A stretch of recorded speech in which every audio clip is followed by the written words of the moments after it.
Welcome back now to the second half of the evening in OPC Season 2. We're of course in Week 3, rounding out the first round robin. Now, Flash Wolves taking on Ardeont. This has been the title bout that we've kind of been waiting for a while. Ardeont coming in after earning their spot in the promotion relegation tournament have looked hot from the start. Flash Wolves come in as the returning champions, and I think it is fitting that it is on the final day of play for this first round robin that these two teams will finally meet. And we've seen so much of both teams now. Both teams been fairly dominant in OPC Season 2 so far, undefeated, 6-0 on both sides. And finally, we're going to find out who exactly is the better team. And we have been waiting the entire Season 1. And not to speak too soon, there is a whole other round robin ahead of us still, but this is exactly the kind of match that we could see again come finals time. So you're feeling a little bit pressured now that both teams are tied. 其实我们就是大家比较看好我们嘛，然后觉得我们跟 ART 有得打，但说实话不好打，不好应付。It feels like this will be a difficult match for us. 我们自己也有针对他们去做一些研究。We've definitely researched into their 希望 team. 是能打出我们平常练习的 I 状态。 feel like if we can play at our best, this will be a good match 好， for 那我 us. 们来问一下阿联这边呢？ 안녕하세요. 아디언트 서브힐러를 맡고 있는 제프입니다. 일단 전 시즌 1시즌에 이제 OPC 우승팀이라 가지고 저희도 이제 준비 많이 해왔으니까 네, 열심히 해가지고 꼭 이기도록 하겠습니다. 무빙 열심히 하세요. 뚝배기 날아갑니다. 好的，其实他们今天面对闪亮的心情是紧张的而且尤其闪电狼又是上一届的冠军，但他们就是已经做好了这次的准备，他们会有信心拿下胜利。好的，那 So 么马 we 上 are 就把画面交 also 给我们的主播赛评 definitely a 喽。 little bit nervous going to this one, especially due to the fact that Flash Wolves are the #1 team coming out of OPC Season 1, but we are also very well prepared. And I think both of these teams will have been putting in a lot of work for this matchup. So both will indeed, like DM says, be very well prepared. And that is because of what I touched on just before, the fact that these two teams have looked great and are finally meeting at the end of this first round robin, but also the other major factor that we have been talking about is they're currently tied for first. Yep. So the winner of this gets an uncontested first place. The second one has to be content with second place. At least for the time being, and both teams are definitely very far ahead of the standings, so even if you come second now, you are still so far ahead of third that you're definitely maintaining onto a lead that really benefits you going into the second round robin. So I feel like for both teams right now, they are both winners, despite who loses. Exactly, and that's the thing. Because of that, it would be surprising if across the second round robin, either of these teams were to somehow not make playoffs, purely just based off their own performances so far in this split, this round robin rather. So, like I said a moment ago, this is the sort of match you could see as actually reoccurring in the grand finals themselves later on down the line. That is, unless these teams were to meet in something like a semi-final. But certainly these are two playoffs caliber teams, and for the first time this season, we're probably going to get a genuine sneak peek at the level of play we may see when we get to those grand finals at the end of the tournament. Yeah, and I'm expecting nothing less from these two teams as well. And I think one of the big questions is exactly where is the gap? If one team is better than the other one, how much better are they? Or is it going to be neck and neck like some of the matches we've already seen? And indeed, if it is neck and neck, which is the team that is able to get it over the line? Because that has been a common factor throughout this entire tournament so far. Teams having very close competitive showings, but one just consistently coming out the better of the two. And both of these teams have been the beneficiary of that so far. So of the two, which is the one that is just that slight bit cleaner? And the other thing is, we want to talk about cleaner. Let's talk about performance so far in the OPC. And we'll start with Flash Wolves since they're up first. And they have dropped maps. Statistically, out of the 6 matches they played so far, minus this one, well, this would be the 7th one, but out of the 6, they've dropped the first map 5 times. The control, 5 times out of the 6, they have dropped. The only time they didn't drop the control was the Liberty Supreme, and then they dropped the King's Row in that one anyway. So they have lost a map to every team they played so far. You go on the other side, Ardeont, undefeated in maps. And that tells one story, to be sure. The other thing that's been a factor here for Flash Wolves is they did come back into Season 2 after what has to be called a bit of a lackluster run at World Cups. So there has also been in among that this kind of recovery from that and a lot of very tight, close matchups against teams like, for example, Hong Kong Attitude and also AHQ. But consistently persevering and really returning to what was the form that had them beating blank in Season 1 finals. that is very much the team I feel that is coming into this matchup today. And indeed, I feel they will have pushed themselves up another level because Ardeont have come into this competition and kind of demanded respect, but also demanded that other teams improve to match them. I think this could be the first team that doesn't just take maps off them, but also really gives them a run for their money and maybe even takes them down. And that's absolutely correct. And I think Flash Wolves, you're right in saying if they don't take them down, they'll give them a run for their money. They may be the first team to take a map off of Ardeont, but even if they don't win tonight, I think they will reveal some of the weaknesses of Ardeont in a more glaring fashion than other teams already have. We've seen Ardeont take up Blank, we've seen them face AHQ as well, and in those matchups, there were some shining moments for the other team, but at the end of the day, none of those two teams could be the ones to make a dent into Ardeont. Can Flash Wolves be that team now? And it has all come down to this, indeed. These last two matches of the day, both this one and then Blank HQ after it, are going to finally determine the top four, and those will be the teams with a bit of a head start in terms of making playoffs. There is still a whole other round robin between these teams and playoffs themselves, and of course, for Flash Wolves and Ardeont, there is still this match, and I believe it is Flash Wolves who have the home side as well, so that control map that they've been dropping quite consistently, they will be able to pick first, which is a bit of a boon for them, but Ardeont are incredibly strong on control. So I would like to see where Flash Wolves want to take this because Ardeont so far have pretty much only gone to Lijiang. I might have to check the stats, but to memory, they haven't played anything except Lijiang Town. Now Flash Wolves, because they get to pick first, do they go to something other than Lijiang? Because you can go to something like Nepal, which we have seen Flash Wolves on again. Actually, you have it just there, indeed. Ardeont, even when they don't have the home pick, do seem to have been on Lijiang Tower every single game they've played. So that is a good point. We did see them play some different things. We saw a bit of Oasis out of them. Actually, there we go. There's one.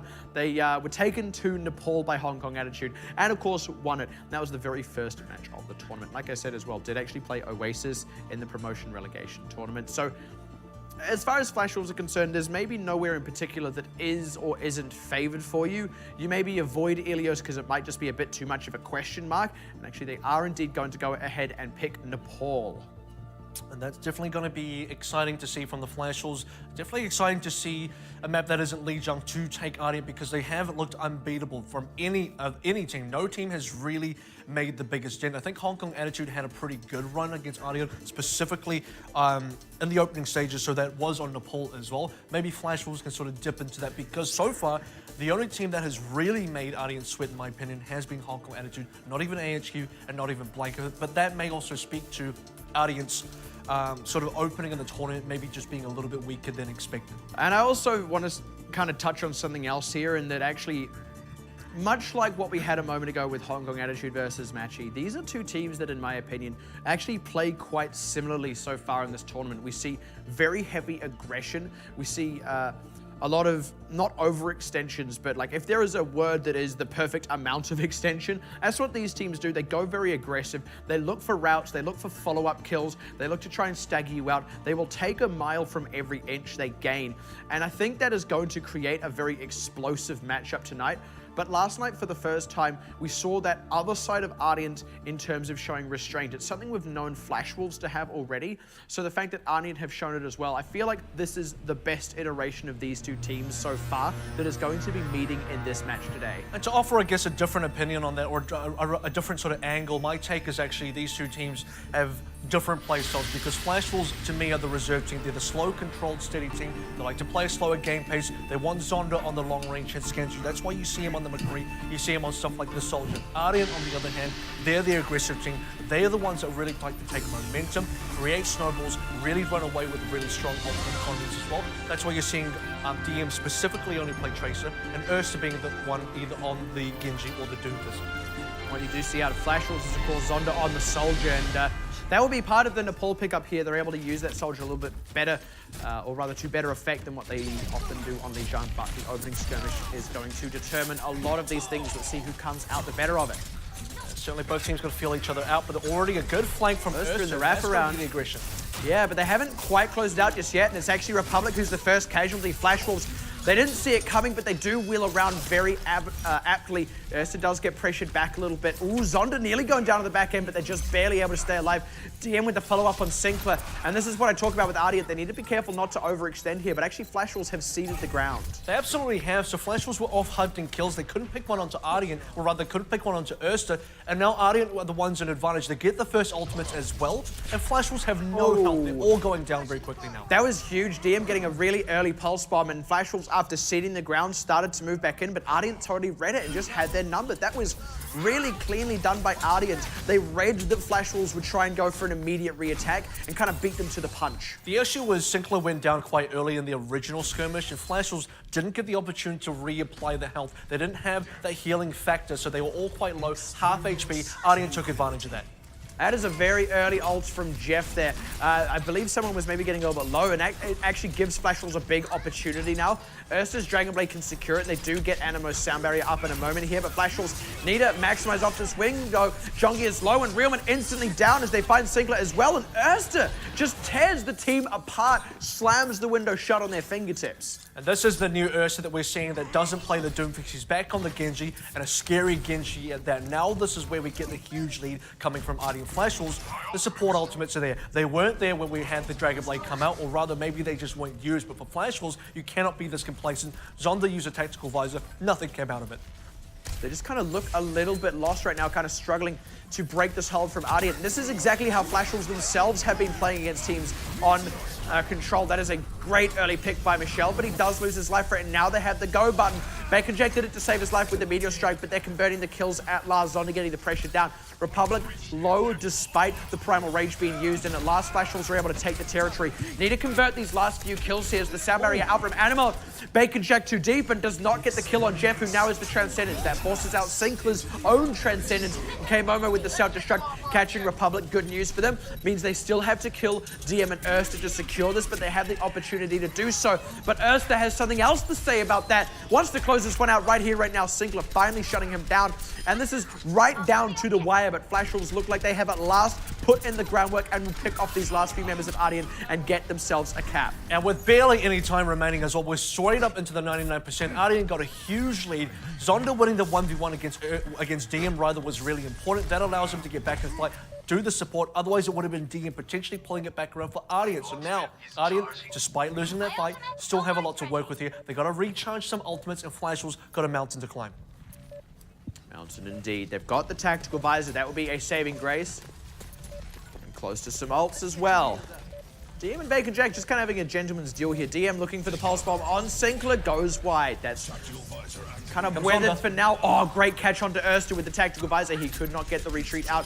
Jongi pressure, but still alive, gets DM too. That's a great opener. The one ultimate to get that work done. And it looks like they're going to hold Ardeont at bay for now. And that's the tactical visor you were looking from for Zonda right at the start of the game. No one gets past him this time. DM and Ursa, both of them getting caught out, and Ardeont just have to lick their wounds, get those ultimates back up. But double support ultimates soon. This is going to be a huge fight because Flash Wolves are stocked and ready to go as well.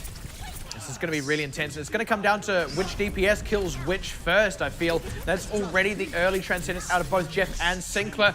And the Sound Barrier from Animo. So now Ardeont have given themselves the space, but they need to actually do something with it. And that's a great pick onto Bacon Jack, who did get the Pulse Bomb off, but didn't get anything for it. Now, Republic, very low. The follow-up is there from Zonda, and they trade that one out. No cap through just yet for Ardeont. Zonda again. Starts to get into the point, and indeed Zonda ahead. But cap gets snuck through for Ardeont, and among that, Zonda still has the position, but Flash Wolves are getting dislodged now from Ardeont. They have to get back on this point as Michelle is closed off on Realman. Zonda, tactical visor available, but Jongi is going to go down. He's got to use this tactical visor, but can't actually be on the point himself while using it. Now he's got to get onto the point and has to go toe-to-toe with Republic. Jeff's the one who gets that kill, and there's no one left for Flash Wolves. Ardeont able to get the cap there, and that is the trade-off for the Soldier. You don't have that same impact in terms of standing on the point itself. Ardeont take advantage of it. Zonda was still doing so much work. He was getting kills in the tech visor. He was getting kills outside the tech visor. Bacon Jack was trying, but I have to comment on both the support and tank lines because ultimately, what gave Ardeont that kill, or rather, what gave Ardeont that win, was their ability to maintain pressure on the cap itself. Like you said, Zonda, despite getting kills,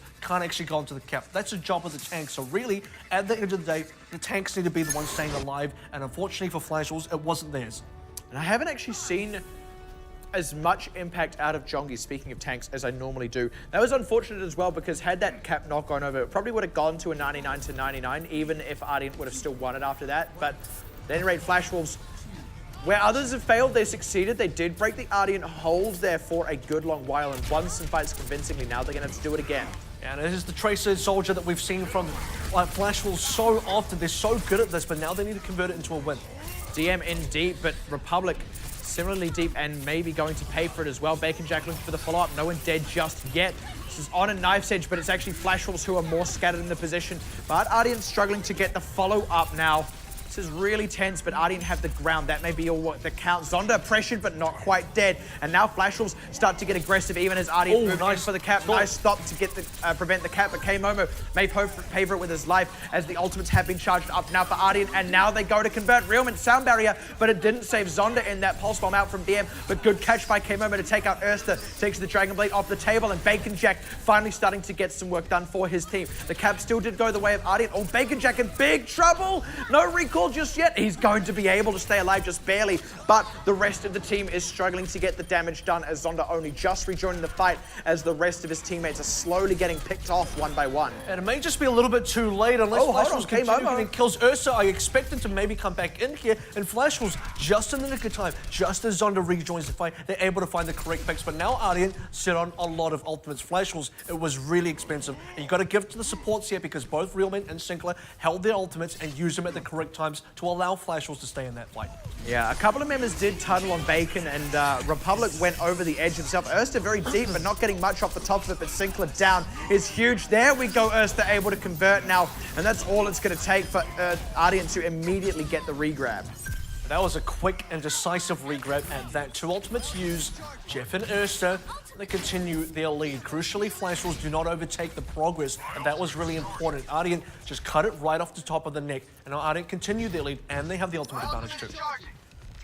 This is very big for them. Flash Wolves need to be winning more of these fights with no ultimates. 1v1. 1v1 indeed. Neither Tracer has really come out the better of this 1v1 just yet. We haven't seen one solo kill the other. And in the situation where we thought one might have, it was actually Animo that picked up the kill to Bacon Jack, but Flash Wolves gotta be concerned for the amount of time that That's a pulse bomb matching pulse bomb. Yeah, double stick. Republic, though, for Sinclair is actually a trade Flash Wolves are happy to make, because now DM and Erster don't get the same pressure down, but Jongi low, if he gets down here, then this is kind of even again. But once again, Winston for Zenyatta, and Bacon Jack is getting pressured out here. Finally able to retreat back into the rest of the team. Michelle out with the self-destruct, catches Bacon Jack. Mispositioned there with that at his back. And Ardeont have still been on the point this whole time. So for all this brawling, Flash Wolves are just making no headway. And that's the issue, because they've been going head-to-head, toe-to-toe, one player for one player, but each time they go one player for one player, they're not actually getting count pressure, so they can't turn over the progress, and Ardeont get further and further towards the 99. Animo with the sound barrier is the one ultimate Ardeont have. They will have the Dragon Blade soon, which means Flash Wolves need to commit quickly. Their own sound barrier only catches the two supports. Sinclair tries to rescue K-Momo with that Transcendence, but it doesn't quite catch him.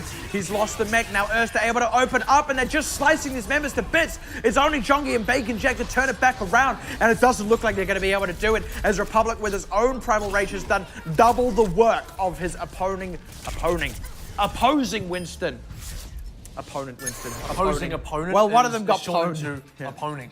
Well, one of them got pwned. I haven't used that word since like 2009, but that was really convincing out of Ardeont. I wouldn't even say pwned. I wouldn't even say. I think it was a good one. I don't know about convincing, because Flash Wolves were able to match them 1-for-1. That counts for something. Despite Flash Wolves not really getting the cap over at the end of the day, that was just because Ardeont already had the cap. So when you really look at it, when you really go down to the nitty-gritty, both teams were able to match each other for the most part. But it was Ardeont who played the objective game much better, and that's why they're in the lead 1-0. And a deserved lead at that. Ardeont just kind of happy with that one so far, and that was also Flash Wolves' map pick. Now Ardeont get to go into their own territory with Hybrid. So of course with that pick up on Nepal, Ardeont set themselves up 1-0 up in the series. Still technically undefeated on map wins as well, but it is certainly not all over. I would not expect a flat 3-0 off this. Keep in mind, Control historically is Flash Wolves' weakest game mode, so I only expect better performances out of Flash Wolves from here on out. And that's correct, because this is the only game mode map they can afford to lose because they have lost this game mode map to just about every other single team except Limited Supreme. So now, if you're Flash Wolves, Map 2 Hybrid is where you've got to be turning it around. This was the only one that you can say, well, you know, it's a weakness that we haven't overcome yet. Ardeont were more favored here. Let's take a look at the replay and find out why. So this was the opening skirmish on the very first map here, and this was simply the pressure out of Ardeont. So actually the first casualty was Republic, but you can see based off their positioning, Flash Wolves are the ones taking more pressure and ultimately taking more damage, and a lot of that was actually DM, just really going unanswered. And then Ardeont, because they'd been able to force Flash Wolves so far back, are able to get the point cap, and DM keeping up the pressure in that time stopped Flash Wolves from answering.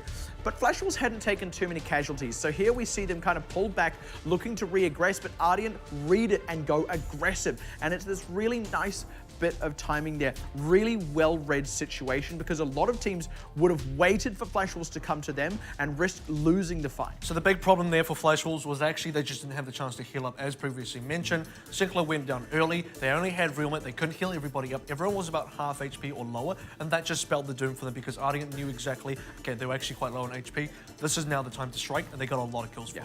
Yeah, absolutely. And that's one of the things, right? When it's the Zenyatta who goes down first in the opening skirmish, you kind of end up in this situation where you have to either get counter trades and back off, or you have to get counter trades and win the fight. If you just back off then, you're going to have a hard time topping off all your members, and that's actually an opportunity for the opposing team, not the opponent team, to go aggressive and kind of route you out, get you all low when you can't be topped off. Take a look at the next replay now, a little bit later on, and this is Flash Wolves still in control of the cap, but for how long? Because remember, this is when Ardeont I'm pretty sure they do take it back here. Jeff and Anima both have ultimates. They use the support ultimates one up together. Did get a response from Sankler. Now look for Realment to use the sound barrier. Next, Bacon Jack going down quite early to Ursa as he's building that Dragon Blade, and so far, you just don't see the return kills from Zonda. He actually does a good job of getting the kills onto the side, but no one really gets on the point here, and Zonda eventually has to sacrifice his own life to jump on the point. Exactly, and that's what ultimately ends up costing them, which is just so unfortunate. He's actually able to get all the way up to a tactical visor here, but look at how low Jongi is. Bacon Jack can only kind of bounce in and off the point, and then unfortunately was a bit too low, ended up going off to the side. And as much as he was still getting work done, they didn't have anyone holding the point down for Zonda to clean up the fight. Had that not been the case, you could have very much seen him getting a big tactical visor and actually holding onto the point, pushing it up to 99, and also exhausting a lot of Ardeont's resources. And that's why very swingy fight. And that's why you got to look at the supports and tanks in this scenario, because actually for Zonda and Bacon Jack, they were alive, they were dealing damage. Zonda was getting very, very important kills, but there wasn't enough people to actually have camp pressure. That's why Bacon Jack was going to be there anyway, but Zonda himself has to put his own body on the point. Republic picks up the kill onto both of them, if I'm not mistaken there. Yeah. And maybe it's target priority as well, because there is a certain target priority on the Ardeont side where they do get the tanks on the Flash Wolf side and not the other way around. So despite Zonda living, Jongi and K-Momo are not. Yeah, exactly. And that, I mean, you kind of put it down to a T. And the thing is, Flash Wolves are so reliant on running that soldier on control. They do struggle a little bit without it sometimes. Nepal is probably one of the only good control maps to run a soldier. I mean, the others aren't bad per se, but you do end up losing a little bit for it, especially with how Flash Wolves play, where they're a little bit more static with the soldier setup. But if you don't have the front lines to kind of shore that up, you have the tanks to create the space for the soldier, then you're just going to constantly end up getting run around. Now, Zonda positioned very well, but that was the ultimate effect of not having the tanks. Well, they actually do have other compositions. They can go, they can go on to Doomfist McCree if they wanted to, but they never sort of went there. Zonda at any point could pull up the McCree. Maybe that's the answer towards guys like DM, towards guys like Ursa, because we've seen how effective Mui is onto the McCree, and Zonda, we've seen some good moments out of him as well, so we know that's possible, but you also need to consider a situation where actually for Flash Wolves, you don't want to be too far behind in ultimates, and actually he was having good enough impact on Soldier that it definitely wasn't the Soldier pick that was any of the reason for them not doing well there. Yeah, it is absolutely fair. And one interesting thing as well that's kind of the case here, Flash Wolves are probably the first team I've seen to not let the kind of trio of DM, Ursa, and Republic totally run over them. There's still the same pressure we know coming out of Ardeont, and what they're actually doing, and we see it in another replay here, they're really keeping them kind of dealt with a little bit more and often getting some quite solid return kills on them. This was a bit of an interesting opening fight, and you can see here how they're stopping DM from totally going off. Ursa does get to go a little bit deep here, but they hold fairly even. They get the counter trade in here, and they're just kind of keeping tabs on their positioning a lot better than most other teams.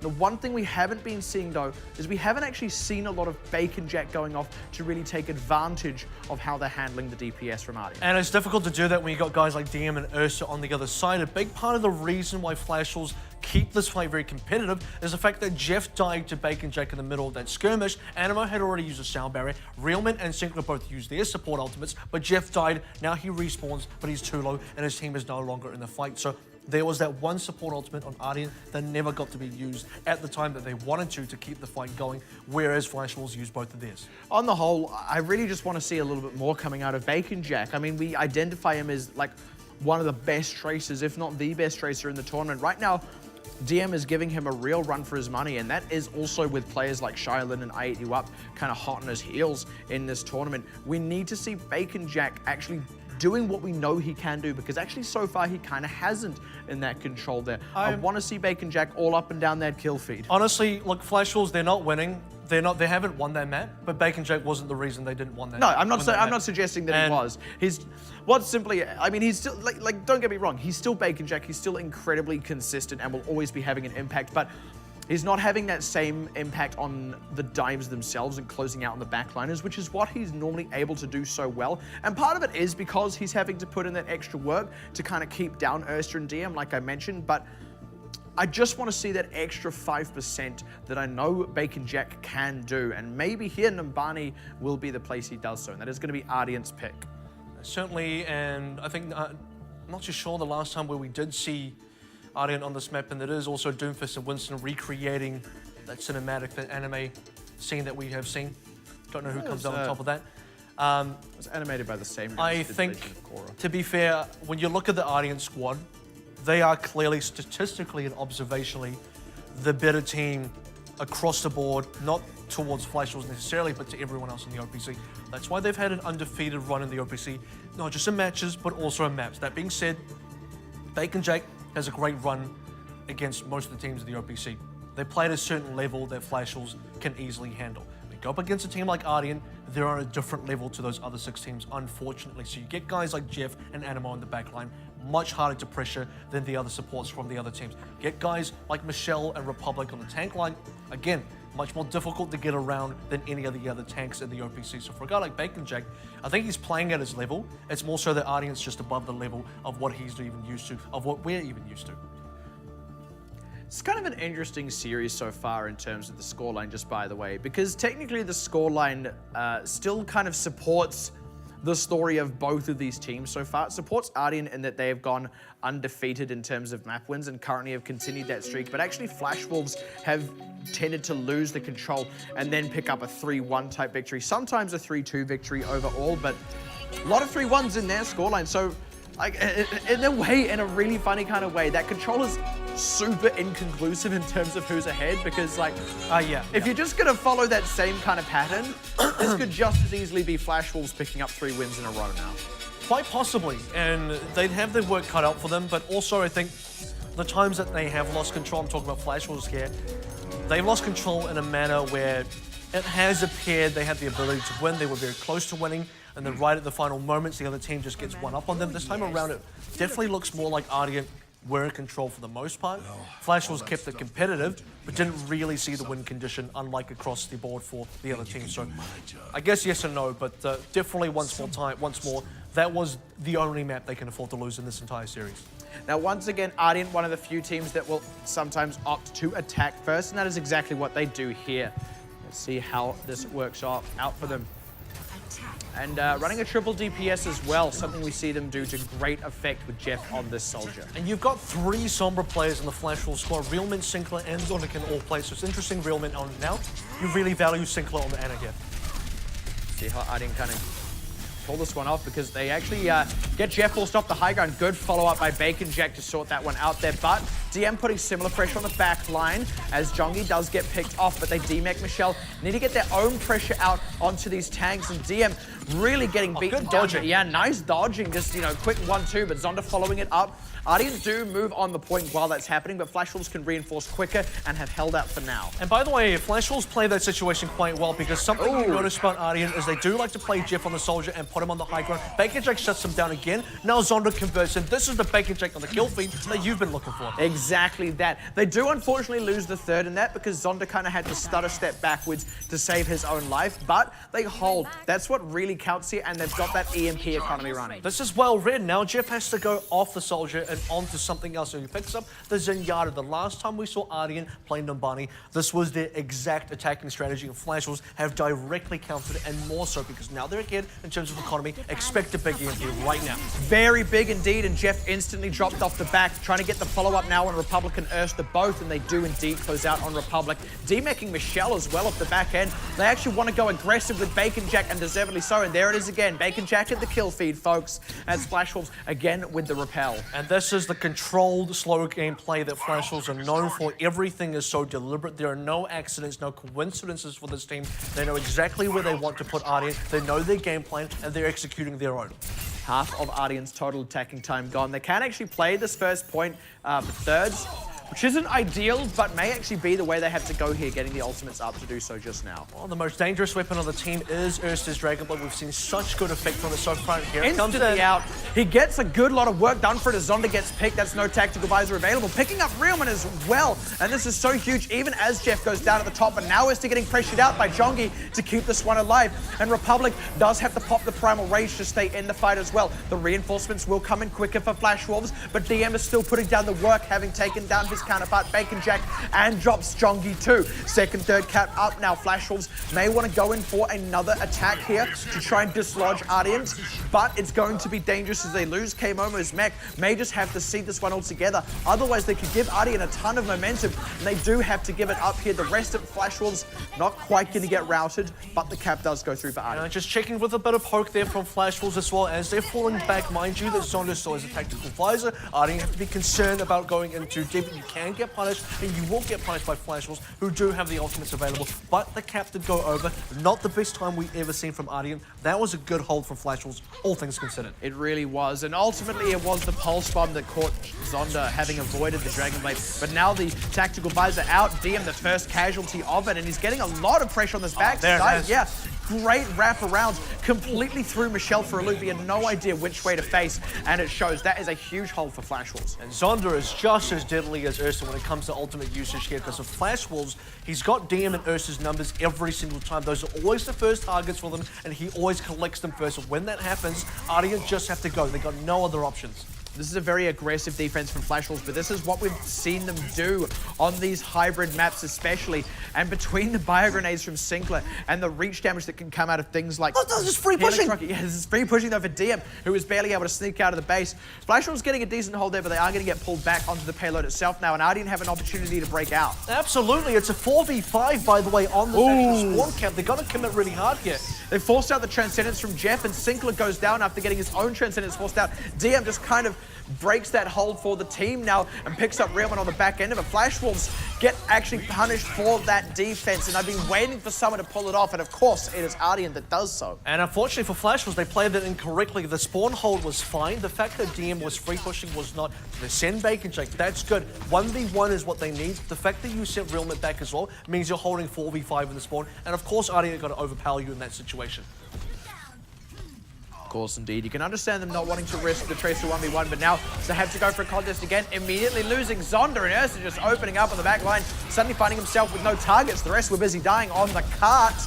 Ardeont, very clean push through the streets phase now, and Flash Wolves actually got really hard punish now for what was that initial aggressive defense. They still got a lot of time out of it though, so 3 minutes remaining, and Zonda getting the kill onto DM as well. Everything slows down Ardeont, and that counts. This all adds up every single second of the Flash Wolves defense, and it is trading moments. The power spikes have always been Ursa's Dragonblade, and then Zonda's tactical visor, and right now we're on the Flash Wolves power spike.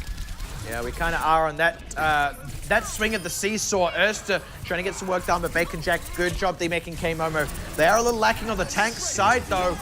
Sorry, D-making Michelle, but like I said, lean on the tanks as Republic going in now. DM gets picked off. That's big now. Zonda can open up on the rest of them, given that there is no defense matrix, but it is Republic doing work, and Erster can still go off. Zonda, ooh, taking a couple of shots. Did not realize Erster was behind him and would have otherwise been able to rain fire from above. And now it's on Jongi to kind of stall. Will repel Ardeont, but Ardeont pulled every single resource Flash Wolves had out of them and can now just wheel back to go for another attack. And the seesaw tips onto the other side now because the Dragon Blade has been built for Erster. Usually Zonda kills both DM and Erster inside a tactical visor. This time it was DM and Animo. You let Erster out, he becomes an animal, and he takes you guys down. So now Ardeont, the time to push happens. And that's already the cue to go in from Republic. Erster looking to get in, and they instantly demet K-Momo. Good job at Bacon Jack, and Sinclair could catch onto Erster. And suddenly the seesaw swings back down as Bacon Jack ready to go off. They don't quite close out Michelle, but they do pick off Republic and actually DM down to the back end. Suddenly Michelle's actually a little bit too deep on this one. Didn't retreat when he had the chance and could well pay for it. Indeed, should pay for it with that mech if Bacon Jack has anything to say about it, which would be a really nice little pickup on the back end. It looks like he's going to get out. And that kill by Sinclair was really important onto Erster because, again, you are slowing Ardeont down, but more importantly, that was Ardeont's time to strike with the Dragon Blade. You could see they were positioning for it, and Flash Wolves buy themselves additional time. Realment, and rather Sinclair has a defensive ultimate to now counter it too. K-Momo tried to cut off Ardeont's positioning, but died before getting back in the mech, but the rest of his team is able to hold down the fort. Great stick onto Michelle, forces him out of the fight as well, and again, it's not safe for Erster to now use that Dragon Blade. So again, Flash Wolves have weathered the storm. And only 1 minute left. The storm is about to pass. The good Flash Wolves, they're in a position where they can get past the storm. Ardeont still waiting on the Dragon Blade, but now Zonda can respond with a tactical visor. One of these two DPSs will come out on top, and the one that does will most likely win it for his team. This is going to be a huge fight. By the way, because of the time on the clock, if Ardeont win one here, they do still have to win another one in overtime to fully cap, and it will be an overtime cap as well. Let's see how Flash Wolves hold out what could be their final defense here, or indeed can Ardeont crack this one at last. Sound barrier ends a Q it. Erster is looking for the visor. Needs to get onto Zonda, who is tactical visoring, but he has his own sound barrier as he drops down Republic. Erster does lose his life, but did get Zonda in the mix. But now it is Flash Wolves tempo time as they still have the primal rage to hold down the fort, and Ardeont are getting beaten back by these tanks of Flash Wolves, and Zonda with the closer respawn as well. Oh, Jongi!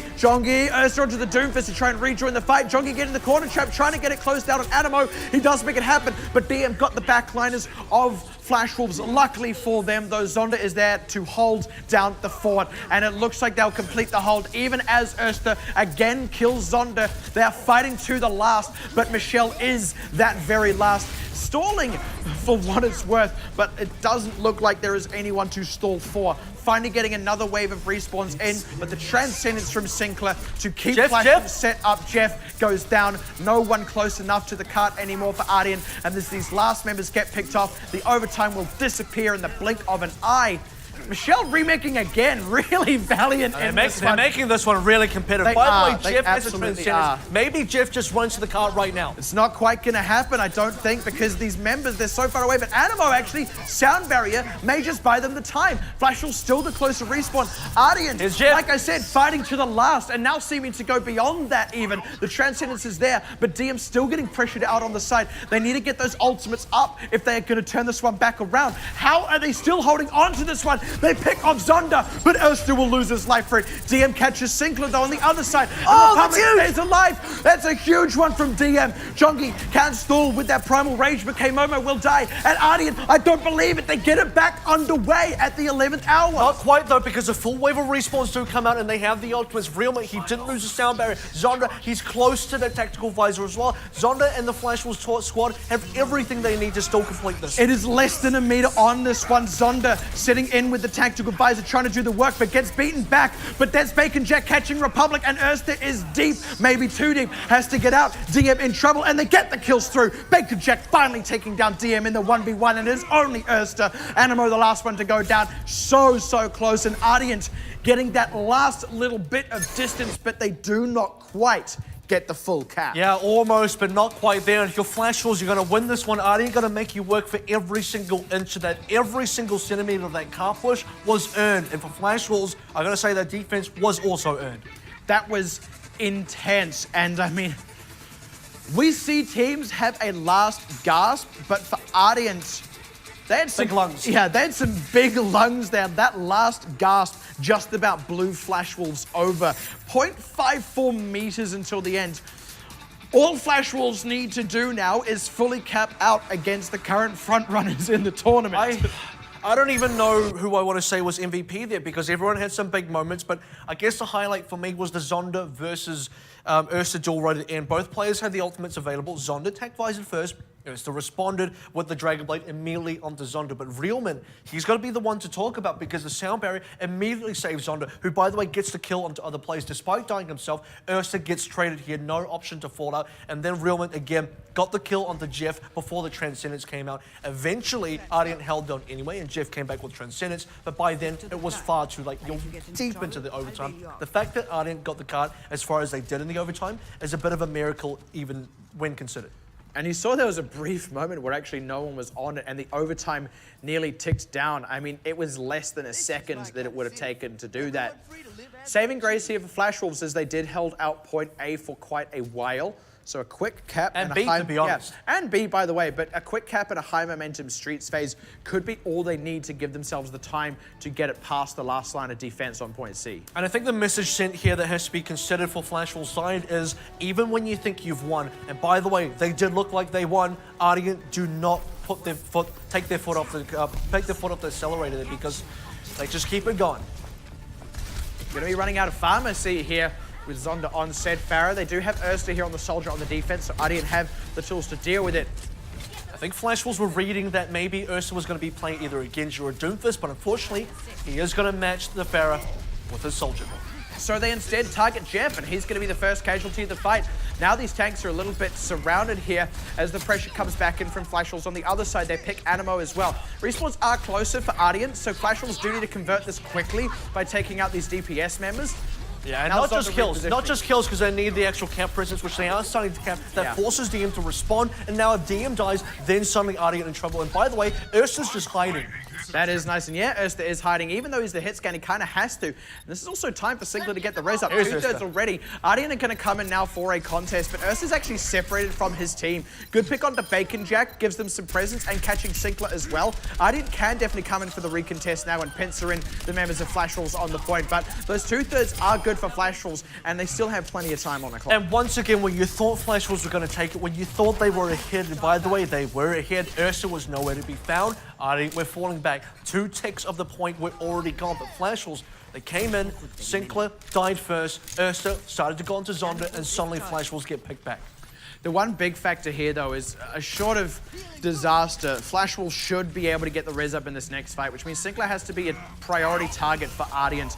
Already you can see Bacon Jack looking to go deep onto Jeff once again, and it totally pays off. But there's the Sinclair going down on the other side of that. This is still the space Flash Wolves need to get on the point, but Ardeont, they had the ultimates to come in for a quick recontest here themselves and have the closer respawn. Sinclair's going to have a long walk back, and Ursa's well set up for it. Attack buys around. Oh, great catch by K-Momo. The rest of the team is doing the work to close out on Flash Wolves, but Bacon Jack is not going to go down without a fight. Michelle's going to have to commit a self-destruct, but Republic catching Zonda somehow up in the... That's going to be the self-destruct out, and Meteor Strike to stay alive, still waiting for the reinforcements, and actually Bacon Jack may just be a little bit too isolated on this point. And the biggest issue there is because Sinclair went down, he doesn't have the res, he does now, but it's far too late. He's going to have to use it just to save these 2 members and continue the fight going. They want to go for the tempo play, but here's the ultimates out from Ardeont now with this nano boost and the sound barrier keeping these tanks alive as they go deep on this. Jongi, the first casualty of it, and no one is contesting Ursa right now. Self-destruct from K-Momo to create space, but they can't do anything with it right now because now Bacon Jack is picked and Zonda still hasn't really rejoined. Flash Wolves did not need to stay in that one and blow those ultimates, and now they've lost a big opportunity to get that final third. And suddenly we're in the same position that Ardeont were on their attack. You got about 1 minute left to go. Flash Wolves, though, at least have the 2 ticks. Ardeont only had 1. Flash Wolves can still get this one done. The big problem that actually happens right now, huge compositional swap. They know they're not going to get any more ultimates here. At least Ardeont do not either. If Flash Wolves want to make this count, it has to be a push that happens before any Ardeont ultimates come online. This really is just the power of this team. Remember what I said about Flash Wolves needing a quick cap, and they nearly did it in the first push, but Ardeont just well held and well read. Now same play out of the Flash Wolves, but this time it's red. Ardeont will not fall prey to the same trick 3 times in a row, but the counter trade on DM and demaking Michelle is good. They force the ultimate out of Republic. Ersten in the attack visor. Zonda's getting buffeted around by this Winston. He does go down for it, but Jongi is able to get some other trades in among that mix. Republic gets more though, and again, Respawn's favoring Ardeont means they now have the ultimates in the mix, and Flash Wolves are too low. Exactly. Well, it's not just respawns, but you said it, the ultimates as well, because Flash Wolves, they couldn't convert in time. They're going to get a couple support ones, which is important, but Ardeont about to get just about everything. So for Flash Wolves, one final opportunity, and this will be even harder than their last attack. They need to deal with Erster on this high ground somehow, and he is trying to hide his positioning, looking to get on the back line of them, and Jeff has the nano boost to combo with it if they so choose. They actually got to throw it onto Republic, who goes in deep. Transcendence barely saving the team. Now Erster up with the tactical visor, but he's not found anything, and he's getting beaten back, but it's Zonda, the first soldier to go down in the fight. Flash Wolves need to convert these kills, but DM is not going to make it happen easily for them. Bacon Jack finally taking down his counterpart, and they may just be able to do it, but Ardeont still have so much presence on this point in the form of Republic, who is constantly getting topped off. Good pulse bomb to take out Jeff, and Flash Wolves maybe, just maybe, never speak too soon against Ardeont, but it looks like they're going to be able to force them off this point, closing out on Michelle's mech, and unless DM pulls out a miracle play, it's looking like they're finally going to get this. And certainly because Ardeont, they lose their members, final ones go down, Erster suicides as well, no more ultimates for the Ardeont side. The important ones for Flash Wolves came up. Big one was Sinclair with the Transcendence at 99%, he had about 50 HP, he just manages to use ult in time. Bacon Jack with the pulse bomb, kills Jeff, Jongi uses the primal race to knock everyone away, and suddenly you get a cap, but we've got barely any time into B. Now where Flash Wolves succeeded onto B was they had a nice spawn cap on Ardeont. Ardeont don't look like they're going to get that into Flash Wolves, but you never want to speak too soon. Absolutely not. Hard fought, well won, but it is not over. They stay in the game for now, but they do need to basically fully cap out all 3 points. They have the ultimates to get the momentum on their side, and Ardeont are respecting that. There it goes. Sinclair going down early though. That's the first one. Michelle in a bit of trouble there as K-Momo catches it with the self-destruct, but without Zonda on the table anymore, it looks like Flash Wolves are just going to have to take this fight loss on the chin.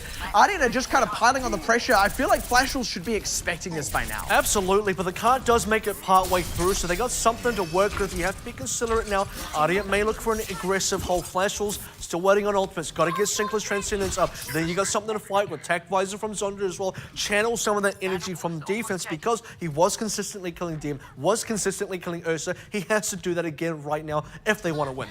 They need to keep a bottle on DM as well. He is keeping his team in these fights for so long, so often. And yes, struggling. Oh, and already picking off Bacon Jack. They may just have to take this one on the chin because DM already looking forward, hungry for these next kills. Flash Wolves gonna have to back off. Absolutely, and this is definitely in Ardeont's favor, not just because the timer goes down, but look at the ultimates. Animo comes online, Ursa now comes online, Michelle is next, and Flash Wolves, they're just not up to scratch on that one. Bacon Jack already below half HP, but at least DM goes down, so now the opening window. Opposite to before, but the nano boost is out onto Republic.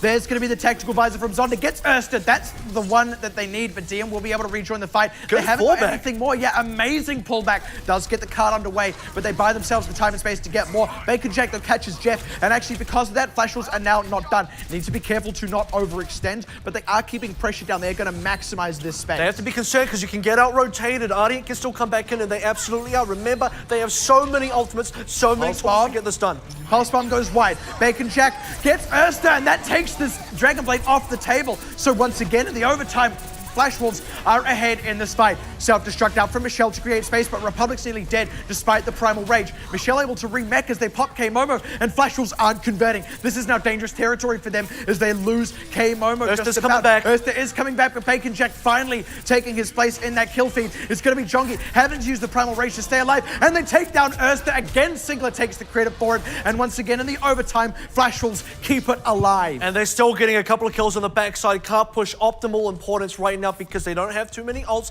They need momentum. 1 minute 20. It's not a lot of time to work with, and Ardeont should be favored here. The defenders, they have the defender respawn advantage. Ursa did use the Dragon Blade, did have it shut down, so there is a timing window. Just got to get past the pulse bomb from DM, and you should be fine. They had their own pulse bomb as well. You said that tactical visor on its way up. This is what they need. They need early picks. They need momentum. They do not want to end up in the situation Ardeont was in. Pulse bomb from Bacon Jack wide. K-Momo looking to make space. Animo's the first casualty. Republic in trouble. The follow-up is there from Bacon Jack and DM zone. Pulse bomb goes wide. And this is the momentum they need as they wheel back to deal with Erster. Michelle now D-Max. And they've got the cart moving once again. Ardeont now onto the final defense. And that's exactly what they need to prioritize. Every time Zonda looks back, he needs to say, okay, got to focus on the car, got to get rid of the tanks because that's what's going to win us the game. And Ardeont, they're still trickling back. Make sure you stagger these kills. Damn! That's exactly how you do it. Bacon Jack taking out DM when it truly counts. And now it's an odd numbered defense. Republic does not get saved by the Transcendence from Jeff. And Sigler can still match with his own when he needs to. Zonda, great kill with that one. And now he's on the high ground, well established. The pressure is there. Sound barrier out from Realman. And Animo does not have his own just yet. Self-destruct from Michelle as Oh, no! Against Zonda. That's huge. I don't believe it. But Michelle does not get back in the mech. Erster's Dragon Blade about to come up. Could swing it. But Jongi can swing it equally. And he's got to. He's getting the pressure on Erster. Can they take him out? The cart's moving. It's done. They get it over the line. And Flash Wolves even up the series. Ladies and gentlemen, we have a series on our hands. And Ardeont, for the first time in OPC Season 2, they will lose their map, and Flash Wolves are the team that takes it off them. 1-1 is the scoreline, and Flash Wolves are on the board. That was a marathon effort for Flash Wolves from start to finish. Ardeont taking every single bit of ground they could on their attack and then constantly buffeting Flash Wolves back on their own attack. But they keep it going. They fight tooth and nail and it pays off. But I tell you, that is only one map. They still have 2 more to pick up if they want to close out the series win and reclaim their throne as top dog in OPC. And this is exactly the Flash Wolves you need to get that job done. Ardeont are putting up a hell of a fight right now, and they are making you work for every single inch. You got to fight back tooth and nail, claw that victory towards yourself. And Flash Wolves, they had to work for that. Remember that defense, how hard it was. That last gasp of air from Ardeont felt like, I don't know, what's bigger than a gasp? I don't know. Yeah. Well, like I said, that last gasp that nearly blew Flash Wolves over, like that last gasp was just about a hurricane. It was really, really incredible play out of Ardeont. And I mean, the fact that it looked like they had just been stopped up as well, and we know that Ardeont will fight to the last, and it just so happens that they are an incredible team at doing that. Like, they're so well practiced at it that they are one of the few teams left in this tournament that seems to be able to take it back. 1-1 now. Let's take a look at some replays. All right, well, this is going to be partway through the attack now from the Ardeont side, and they have a pretty good start. In fact, I think this may be the one that actually get it over the line. It wouldn't surprise me because they get the majority of the kills at the start here. Jongi's Primal Ray should be able to stall for a decent amount of time, but it's going to take Zonda to come back with a tactical visor to clean up Ardeont to get this defense. Now, there's an interesting thing in there. DM takes down Bacon Jack there in the 1v1, and also it was his Pulse Bomb that closed down on Zonda. Erster's Dragon Blade did most of the work, and you identified a duality there. It seemed that when Dragon Blade was up, Ardeont won the fight. When Tactical Visor was up, Flash Wolves won the fight. But I also pointed it out at the very end. It seemed like Flash Wolves, after DM doing so well throughout the whole map, when it countered, Bacon Jack was actually able to get about 3 or 4 solo kills in a row on DM, and it totally swung it. It was almost like the entire map was just a microcosm between those 2 Tracer players of constantly jostling to better one another, and it felt like Bacon Jack finally overcame it at the end. And it wasn't just Bacon Jack, right? Because Zonda won a 1v1 against DM on Nepal. Then you go into Numbani, and every single attack visor, or at least nearly every single attack visor, DM has been the target, usually the first target as well. That was, I mean, how else can I say it? So intense. And I want to, hopefully we'll be able to get a replay of a little bit later on. I really want to see that Ardeont attack where they just barely kept it alive. Because honestly, had that been repelled there, look, Flash Wolves basically capped it out anyway, so it wouldn't have made too much of a difference on the whole, but even just the mental thing of it, and actually we are going to get to see it, so. Yeah, well, if we do, it's going to be a long one because 1 minute 20 still left to go before anything actually happens here, so. At the start of this, the saving grace for Flash Wolves was the closer respawns for K-Momo, and then they start to bite back. Republic was just shy of what would have been a life-saving Primal Rage, and now Flash Wolves have the positioning. We're not going to get the whole fight in this one, but actually for this entire minute, there's this jostling where Flash Wolves kind of move forward to try and rout Ardeont, then they have to pull back so they don't overextend, and they try and move forward again, have to move back, and then we got into that really extended fight at the end where it was like Ardeont's constant fighting and beautiful ult cycling versus the respawn advantage from Flash Wolves. Yeah, and the ult cycling was good, but the unfortunate thing is they never had the plays. If it was ult cycling with 6 members alive, great. Ult cycling when you have 2, maybe 3 members alive, and you're still staggered, your kills are still staggered, you're still trickling back on the point. Take a look now, this is the final moment sort of after the fact already happened. Cart's nearly there, you sort of called it out. Barely 0.54 meters. Zonda now with the tactical visor, the pulse bomb to get a sticky kill to Republic, and D-Max Michelle is on. Jongi picks that one up, and then Sinclair with the Transcendence is the nail in the coffin because there's no more damage, no more tools, no more ultimates on the Ardeont side. And you saw there in the kill feed as well, Bacon Jack was the one who, after getting the pulse bomb kill on Republic, then killed his counterpart in DM. And like I said, when it counted most, he was actually getting those kills. So exactly what I said off the back of Nepal kind of came to fruition here. Now let's take a look at Flash Wolves' own attack onto point A. And this was their initial attack where they banked up about 2/3. Ursa unfortunately had to abandon positioning for quite a long while. He's hiding. Yeah. But it ended up being kind of a saving grace because Flash Wolves didn't actually follow up on him. That he was isolated and they could have taken him out and killed him, but instead he's able to come back in and pincer now that Bacon Jack is dead. Well, the actual real issue is they needed to have, well, Ardeont needed to buy time for the respawns to come back in so they could get that pincer off, and actually a good response by Flash Wolves immediately. You see Jongi jumping up on him straight away, but as soon as Jongi leaves the front lines, that gives then the rest of Ardeont the pressure and ability to come back in because the Flash Wolves tanks had already moved off to deal with Ursa, and all Ursa has to do is run once more. And it was just a really well-coordinated move out of them. I mean, it is the epitome of making the best out of a bad situation. They hadn't got the mileage out of the Soldier to take out either the Pharaoh or the Mercy. They had kind of given up the positioning, got a little bit split up, and all the aerial control was there out of Flash Wolves. Honestly, Ardeont couldn't really bear to get close to the point at all. It was just too dangerous until the respawns came in, but didn't let anyone else go down in among that.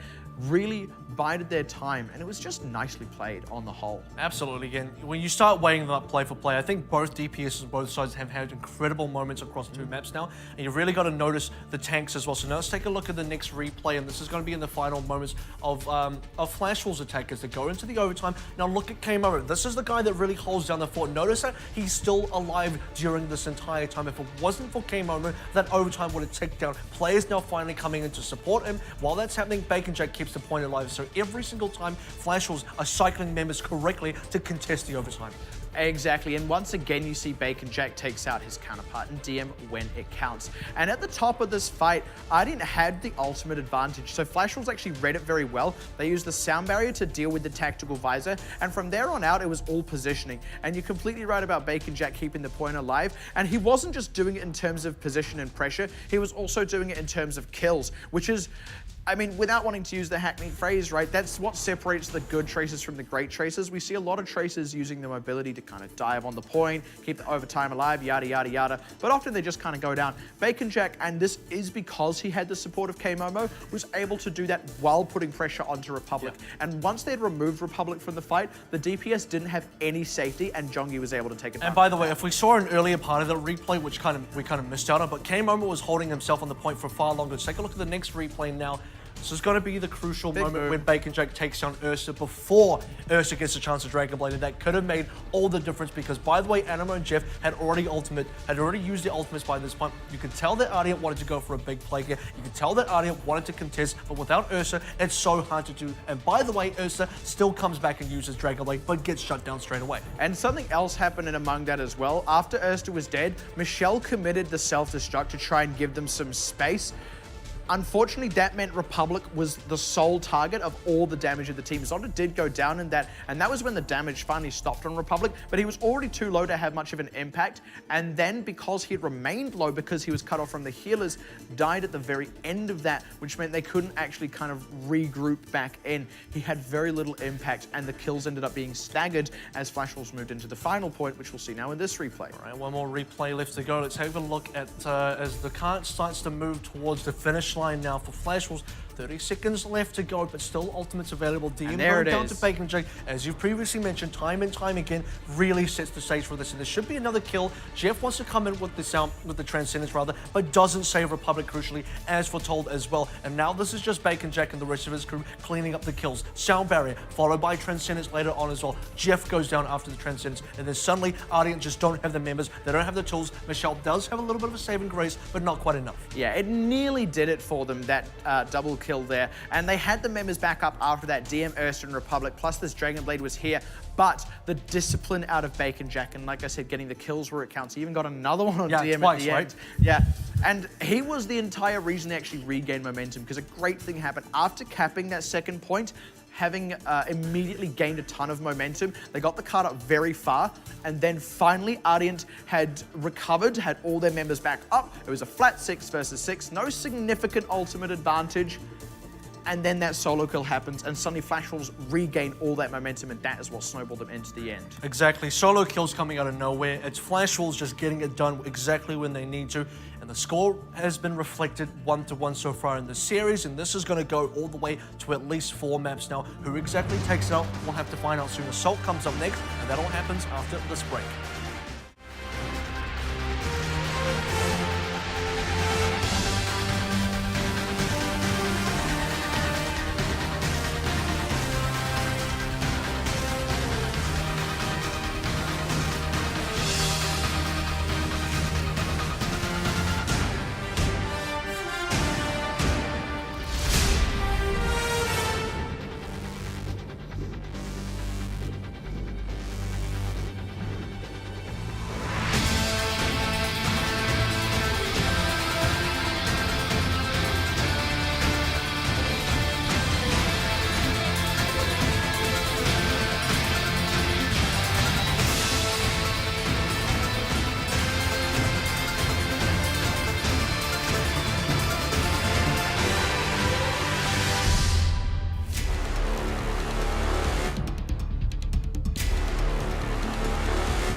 Welcome back once again to OPC Season 2. We're into the third match of the evening. Flash Wolves taking on Ardeont, and so far 1-1 tied up in the scoreline, and it has been extremely good.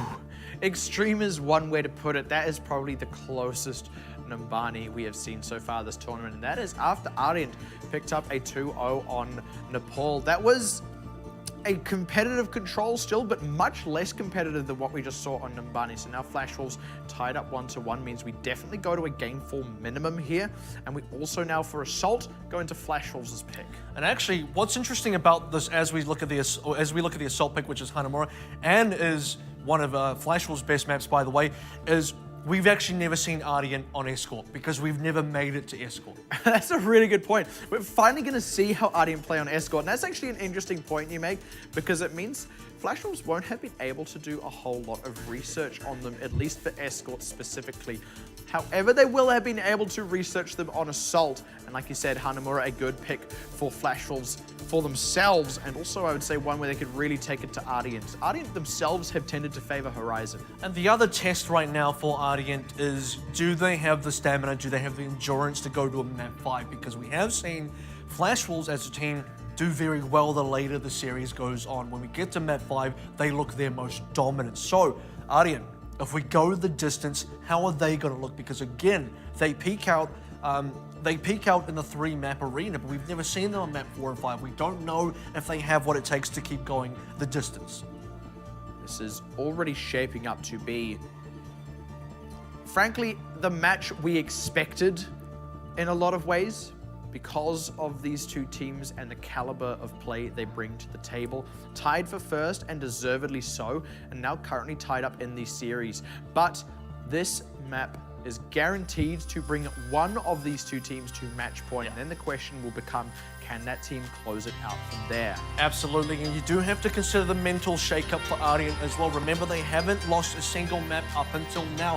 What does this do for a team that's remained undefeated? Is this now defeat rearing its ugly heads around in their eyes? Do they start thinking, oh, it's possible we lose now? Certainly they've been faced with that reality for the first time in a long time, at least in terms of professional games played. Scrims are a bit of a different territory. Ardeont have actually reported losses in their scrims, but of course as well, Ardeont use their scrims to practice very specific things. That win record, not necessarily representative of the team's ability, and given that up till now they were undefeated in maps, you can tell what the limit of their ability seems to be.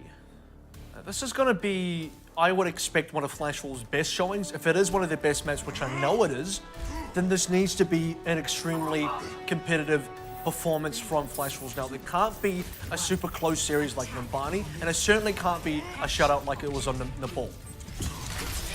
Be sticking with Soldier for Zonda, and so far has had great success on that pick to see how Ardeont crack point A. And I am looking mostly towards the tanks here because that's where the big differences have been. Zonda versus Ursa, this is not a 1v1 we're uncomfortable seeing. We've seen this many times, DM with the wraparound as well, and certainly it's Ardeont wrapping with the team.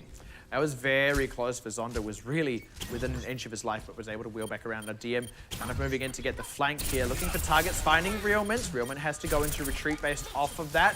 And Zonda not in a comfortable position either, but DM, same as to be said for him, but it is going to be K-Momo's mech that is the first casualty of the fight. Now the pressure's on Flash Wolves to get a return kill, but the Republic closing out on Zonda, who had lost that ideal high ground positioning. And honestly, Ardeont, great reflect on the sleeve dart. Ardeont just kind of picked apart the positioning by Flash Wolves, pushed everyone off where they had set up, and then moved them for the kill.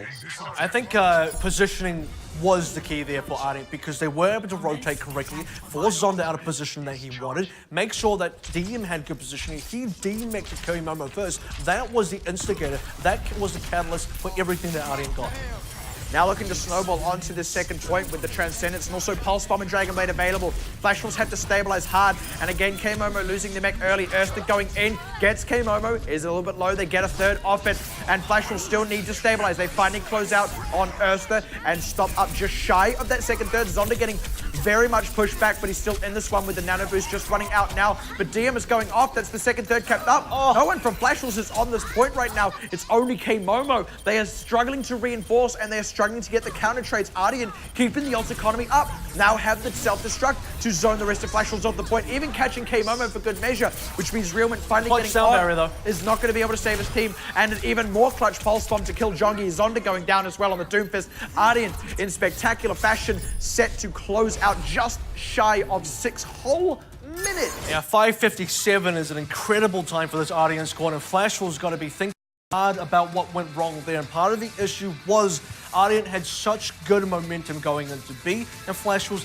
had no counter. By the way, no ultimates available for Flash Wolves for the longest time. Even when they were, he had a situation with Zonda. He was locked up in spawn with the tactical visor, couldn't get past Republic, was still killed out by the tank duo of Republic and Michelle. Then you had a situation where Michelle used a self-destruct to zone everyone out. Someone died in that I can't remember, and it was a clutch Transcendence, I believe, from Sinclair that was trying to hold out their defense for Flash Wolves, but just not enough members to come and contest. Exactly, and by comparison, Ardeont's ult cycling was flawless. Every single ultimate had to get something specific done, and every single one did. Whether it was the self-destruct to make space, the pulse bomb to secure the kill on the Winston player, all the little bits just came together so perfectly, and it felt like they constantly had the lead on Flash Wolves despite the respawn advantage. And this is when Flash Wolves are the weakest as well. Now, I'm not just talking about ultimate advantage, which was definitely the case, but keeping the fight going, keeping it chaotic. It seems when it comes to raw team fighting ability, outside of Bacon Jack getting some good kills on DM, it's usually Ardeont that come out on top of this massive brawl that happens. Where Flash Wolves are really strong is when the game pacing is slow, when they get to dictate when the trades happen, where the trades happen, and how it happens. And by comparison, Ardeont are an extremely fast team. Very similar in some ways, but in terms of the pace of gameplay, you're quite right. These two teams are polar opposites. That is one very angry Winston. You should see him in Primal Rage. So, Flash Wolves now have to take this one to Time Bank and are going to be facing down a huge amount of time for Ardeont. So, see how they go about the point A offense and how quickly they can do this. Yeah, absolutely. They need a great point A that they can snowball onto B if they want to match that time. Otherwise, we're going to be looking at a very one-sided time bank. One-sided indeed. Republic still just holding tight on this one. Now he's going to go. Doesn't really get anything with it, and Flash Wolves are going to be able to move around and start their setup. That's Flash Wolves just eyeing out the sides, kind of doing what Ardeont were doing and just rotating effectively, get the area control that you're looking for, and then squeeze Ardeont out. Just really strangle them at the neck and force the area out from them. They have got the move around that they were looking for. Need to keep tabs on Ursta here. Zonda getting a little bit pressured from Republic. Not able to retreat. That's deeply unfortunate, and a great fire grenade landing on Jeff to stop that healing out of the Lucio. Now this is full retreat for Flash Wolves, having lost a minute of time. That was well played. Ursa kept most of the players at bay on this sort of battlements area as well. Zonda was looking for poke damage on the bottom. The bio grenade was probably what made the difference, because Zonda otherwise would have healed up and Republic wouldn't have picked up the kill. It was really, really huge to repel that one after Flash Wolves had been so meticulous in the setup. We're really just on the cusp of pulling the trigger, so well read by Ardeont. Now comes time to set up once more, but we are getting to the territory where ultimates become a factor. Look for DM, look for Ursta. They're the ones that are closest, and in fact, Jeff's almost there as well, but Bacon Jake gets the first pick. That was another good bio grenade out of Jeff, but yeah, that pulse bomb from DM as well going wide. Now Ursta needs to open up a lot with this Dragon Blade as the pressure's starting to come in from Flash Wolves. They commit the nano boost on top of the Dragon Blade, and he gets one for his trouble. Actually, it's DM who gets that kill. He does get one in form of Realman, but the trades are in there as Ursta forced out by Jongi, but gets K-Momo's mech off the back end, and Bacon Jack once again taking out DM. Michelle is really just stalling with the self-destruct, does not get... Oh, nice rocket. Just short of getting back in the mech. Yeah, you're damn right. Nice rocket. Republic now the last member on this point. He's going to stall out as much time as possible, but this should be Flash Wolves' cap. Absolutely, and there should be a few ticks in here. I am expecting Ardeont to come back onto this. It's not like Ardeont to not come back for a final contest, so the timing is when Bacon Jack's moving forward to, he's trying to scout them out, and if it appears that Ardeont do not come in, then suddenly Flash Wolves feel a little bit better about that attack. And they've got a huge opportunity to snowball here. Look at the ultimate disparity. They're going to be getting the Primal Rage and the Sound Barrier. That's all Ardeont have to live off. Absolutely, it's 6 ultimates about to come online for Flash Wolves. This is going to be their best push they can ever hope for. After this, they will never get another push with this big of an advantage. First thing they need to do is get Zonda set up on this ground, and they do so. Republic diving in to try and buffet him off, but he's going to sit safe for the time being. Now they need to repel Now it's Ardeont. go time. And now it is indeed go time as he wraps around to catch Jeff. Unfortunately caught up on this other battlement instead. Now he has to regroup with the team and finally getting into position, but Republic set to try and dislodge him. Pulse bomb goes out from DM, does go wide as they pick Erster. They can keep going in this one, even though it hasn't been a blowout just yet. They're getting the kills through, and now there's going to be these stagger respawns. They need to close out on someone like DM or Republic. Perfect timing on DM now as they're keeping these Ardeont members staggered. Still need to close out on Republic. Indeed they do, but have lost Realment for it. Michelle demexed, no self-destruct. Erster just shy of a Dragon Blade as well, getting pressured out in the spawn. That'll be a guaranteed third. And now the stagger is huge. DM though catching Sinclair, and Realment's only just rejoined the team. They're a little short on healers, but they're taking out Erster just shy of a Dragon Blade. And DM as well now. The stagger is real for Ardeont as Zonda still sitting pretty on this point. Finally getting themselves that third across the line. And it's on Ardeont to dislodge Flash Wolves with said Dragon Blade. Jongi's still keeping these healers down. And again, Michelle demagged just shy of a self-destruct. There's the Blade, finally getting Bacon Jack, but he's not got anything else just yet. Has to deflate K-Momo, forced off to the side, and Jongi closes it out. That's all he's got. Michelle self-destruct can buy time, but time for who? We need these kills because Jeff is about to get Transcendence, and now That's Transcendence does huge. come out. DM does die, but we need a little bit more sustain out of Flash Wolves. Get the support ultimates. Realman has to live here. Bacon Jack has to live here. It's not over just yet. By the way, we do not have 2 ticks. You gotta get the second tick. Michelle finally got the self-destruct off, and that is at last going to buy them time to potentially stabilize. And as they kill Jongi as well, it is looking like that will be the case. Flash Wolves, though, they want to commit hard with the Transcendence here, but they haven't closed out on Republic, and he's about to get a Primal Rage. DM closes out on Sinclair as that Transcendence ends, and Flash Wolves do get pushed back just shy of that second third. And you can think that against any other team, that should have probably been a full cap out, but Ardeont, they just keep enough members alive, and most importantly, they keep the members alive on the cap itself. That is exactly where Flash Wolves were trying to pressure. They had good ultimate rotation, they had good picks, but every single time Ardeont picked out one, it was just slowly snowballing them back, and eventually their reinforcements do overpower Flash Wolves. Now Flash Wolves, without that Transcendence, are at the ultimate disadvantage. Bacon Jack and DM having a gentleman's duel, but DM currently getting the better of the two. Need to be very careful with this one. Topping off Bacon Jack. Now Flash Wolves need to find their in.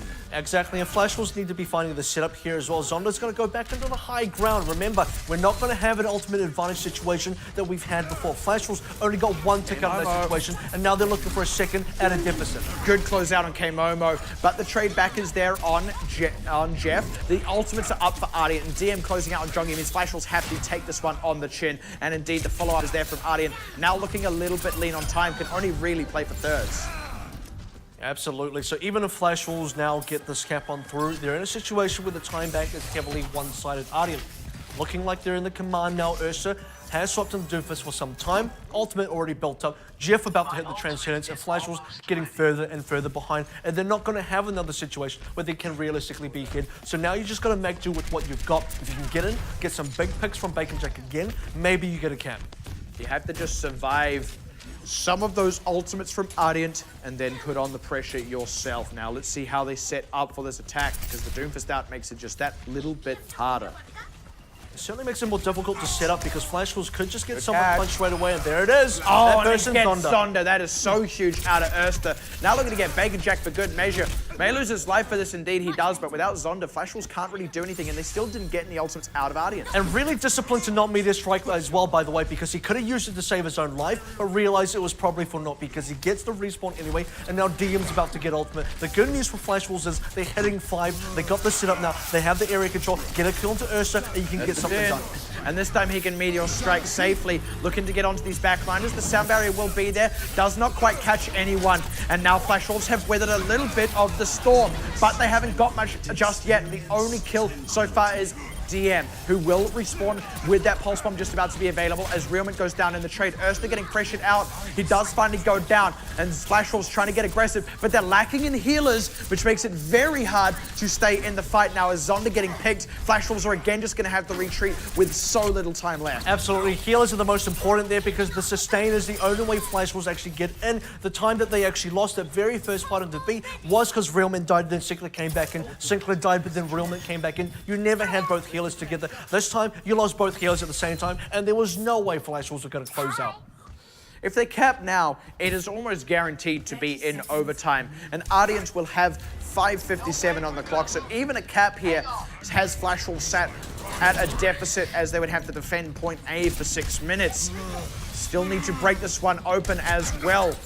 That was actually a pretty critical rocket punch cancel because Ursa otherwise could have probably picked someone up. This could still be a kill. Osman might catch somebody. And Bacon Jack goes down to Ursta's second rocket punch, so good to split on the first one. There we go. But he does die to Ursta. That's the open up from Zonda as Jeff is on the point with the Transcendence. No one goes down to the tactical visor. Now the pressure is up on the high ground to dislodge Zonda, who is way away from the point, not putting pressure down onto it as BM is going unopposed. Republic has had to retreat. Singler is back in it, but it is Ursta getting all these kills through. Zonda is only one guy, only just getting back into it. The overtime is looking to tick down. No members of Flash Wolves left to contest it, and Ardeont take us to match point. Absolutely, and in fairly convincing fashion as well. It was mentioned, look, if this was going to be a map for Flash Wolves, if this was going to be the Hanamura that we were expecting, it needed to be Flash Wolves looking very comfortable here because it is one of their better maps. The fact that Ardeont pretty much shut them out on both sides. Attack, one push on through. Defense, held B completely. That is an unfortunate result for Flash Wolves. Still look at Numbani, that was a good performance, but now this is Flash Wolves turning up the heat again, leveling up one more time, and Flash Wolves got to match that. They absolutely do, and absolutely failed to here. Just shy of that second third, and really getting that second third could have been all the difference. You said it yourself, had it been any team other than Ardeont, you feel like that was actually a push where Flash Wolves would have converted the full cap. And on the flip side of that, Flash Wolves failed to stop Ardeont when Ardeont were in that exact same situation. And so rightfully so, Ardeont will pick up the map win. Like I said, now taking us to match point. They are 2-1 total. And we now go on to somewhere we haven't seen Ardeont yet, and that will be Escort and their own map pick. And Flash Wolves have done a great job bouncing back against other teams so far in the tournament, but those other teams have not been Ardeont. Again, this is their greatest challenge so far. And similarly, it is also Ardeont's greatest challenge, but they are in the driver's seat. They have just won the last map. Now for Flash Wolves, you've really got to look at two moments tonight. One was that Numbani overtime play from Ardeont. That example was essentially, this is what Ardeont looks like with a final gasp of air. They just keep it alive. They're still pushing in the cup, but they just don't have the members. They're just waiting for the respawns. They're not really together. Then you go down to Hanamura. That's what Ardeont look like when they're even still doing the same thing again. They just don't go down. They don't allow the cap to come through. And that time, they're in the driver's seat because they have the respawn advantage. It's not Zonda and the rest of his guys on Flash Wolves side that are the defenders and actually have the advantage. So Flash Wolves barely won that Numbani defense with the advantage. And then they go up against an Ardeont squad, putting themselves into a very similar situation where it's just slowly members coming out, and Flash Wolves slowly but surely just not winning those trades until eventually Ardeont overpower them with that defender's advantage. Exactly. On the flip side as well. Yeah, and the kind of key difference I want to touch on there is when Ardeont did it on their point B offense. I mentioned it at the time, that ult cycling was fantastic, and they actually had the position to do so. That's why Flash Wolves were constantly buffeted back. I mean, it's not that Flash Wolves aren't good enough, it's actually that Ardeont were good enough to repel a good team like Flash Wolves in that situation. And by comparison, Flash Wolves did actually have the right picks in the right order to have the staggered respawns, but they didn't have the positioning to capitalize on it. We'll see that in the replay now. This is Ardeont's own attack on that point B, and take a look at the ult cycle. So this is now where Ardeont get this in one push, and they should be able to get the spawn camp on Zonda as well. Notice that Flash Wolves don't actually have meaningful ultimates here. Here's the first one that comes on. It's Zonda with the tactical visor, and he's trying to get something done. Look at the bottom right-hand corner. You see his POV gets Republic in his face. He can't get anything done here, and it should be Michelle picking up the kill onto him. So no one from Flash Wolves really makes it out of their base. It's Game Over and Bacon Jack still trying to hold on, and Ardeont have yet more ultimates to play with. And now they have that cycling that I was talking about. First, it's the self-destruct here from Michelle, which creates the space. Also stops K-Momo from remeching. And then DM with the Pulse Bomb is able to secure out Jongi, who otherwise probably could have got up to that Primal Rage to stall out. And that would have meant they got more mileage out of the other ultimates and members that would have been coming onto the point. And they just constantly put Flash Wolves in a situation where they never quite had the members, or indeed the right members, up at the right time. And it was by the breadth of a hair, truly. But honestly, Ardeont just so finely balanced. And like I said, by comparison, Flash Wolves had the same kind of kills at the right time initially, but didn't have the same positioning to take advantage of it like Ardeont just did. Didn't really squeeze out at the neck of Ardeont like the way that Ardeont did to them, which is entirely pressure people inside its spawns, not even allow them to come out, not even allow them to get damage done that might turn into trades, which is what Ardeont was getting. They were getting trades just by being behind onto members. Just enough members stayed alive, just enough members got a kill when they were alive despite respawning, then coming back, and then their ultimates came online because Flash Wolves already used a bunch of theirs. You know, Ardeont remind me of this picture I once saw, and it was just a cartoon of a stork with a frog in its mouth. Ardeont are the frog because the frog was strangling the stork so that it couldn't be swallowed, and it had the caption "Never give up." I feel like that's Ardeont in a nutshell there, right? But then the thing they do beyond that is like somehow then the frog is able to like beat its way out of the stalk or something, and it's like you think you've finally, you think you've here's Jongi, hey, you think you've finally got the catch, you finally got the kill, and like you just can't get it down, you can't swallow it. That seems to be exactly how it goes. But here we go now. It's going to be the 4th map of the night, and for the first time in OPC Season 2, Ardeont will be taken to Escort. It will be Dorado. Still winnable for Flash Wolves. Got to consider that they've had tough matches before, that they have been down. They have gone up against a team where it has been match point against them, and Flash Wolves persevered. Remember, their storyline is they do improve throughout a series, so I'm expecting Flash Wolves to adapt and come out even bigger onto Dorado. If not, then this is a 3-1.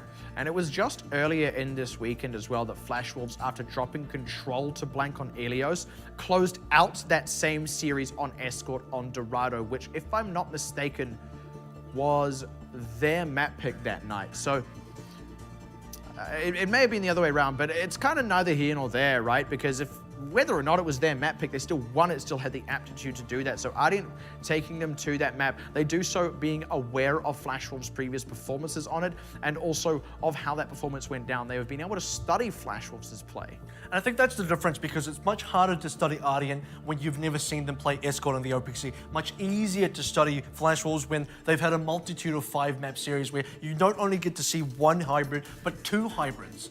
And actually, yeah, it was against Mega Thunder that they did the exact same, by the way, on Dorado. And there was, I believe it was against Blank earlier in the weekend. We may get a chance to see that. But at any rate, there is so many Escorts that Flash Wolves have played because of something you touched on. Just about all of their matches so far have actually gone to 4 or 5 games. Absolutely, a minimum of 4, because they haven't had a 3-0 just yet. Flash Wolves have not 3-0'd anybody in this tournament, and that includes the Liberty Supreme. So somewhere along the way, they do give up a map. But where they do quite well is, despite losing a map, they always come back and finish the match in their favor and win it. Match point.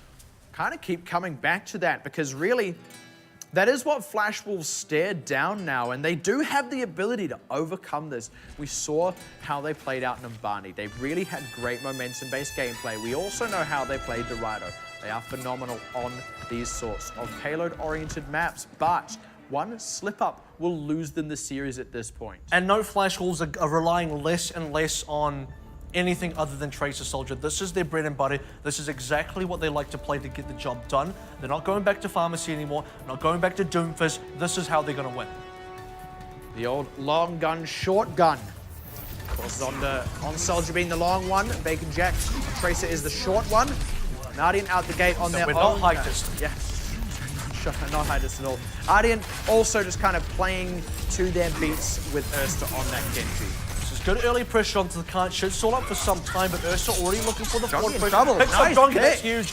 Yeah, that was the Orb of Discord, and Jongi not quite able to retreat. That's the pressure coming out of Ardeont, and the response kill on Republic just hasn't been there. Could not safely be followed up on. Now Zonda kind of has to wheel around and reposition. Absolutely, the cart should make its way under the archway now, and Ardeont, yeah, they so presently get just a little bit more room to play on. Bacon Jack solo kill with the DM. Ursa trying to go in deep, but needs to get out with his life. Does not succeed in doing so. And now Flash Wolves can kind of go a little bit on the aggressive. Can't quite get a full route here. Will close out on Jeff. I don't know, they might just.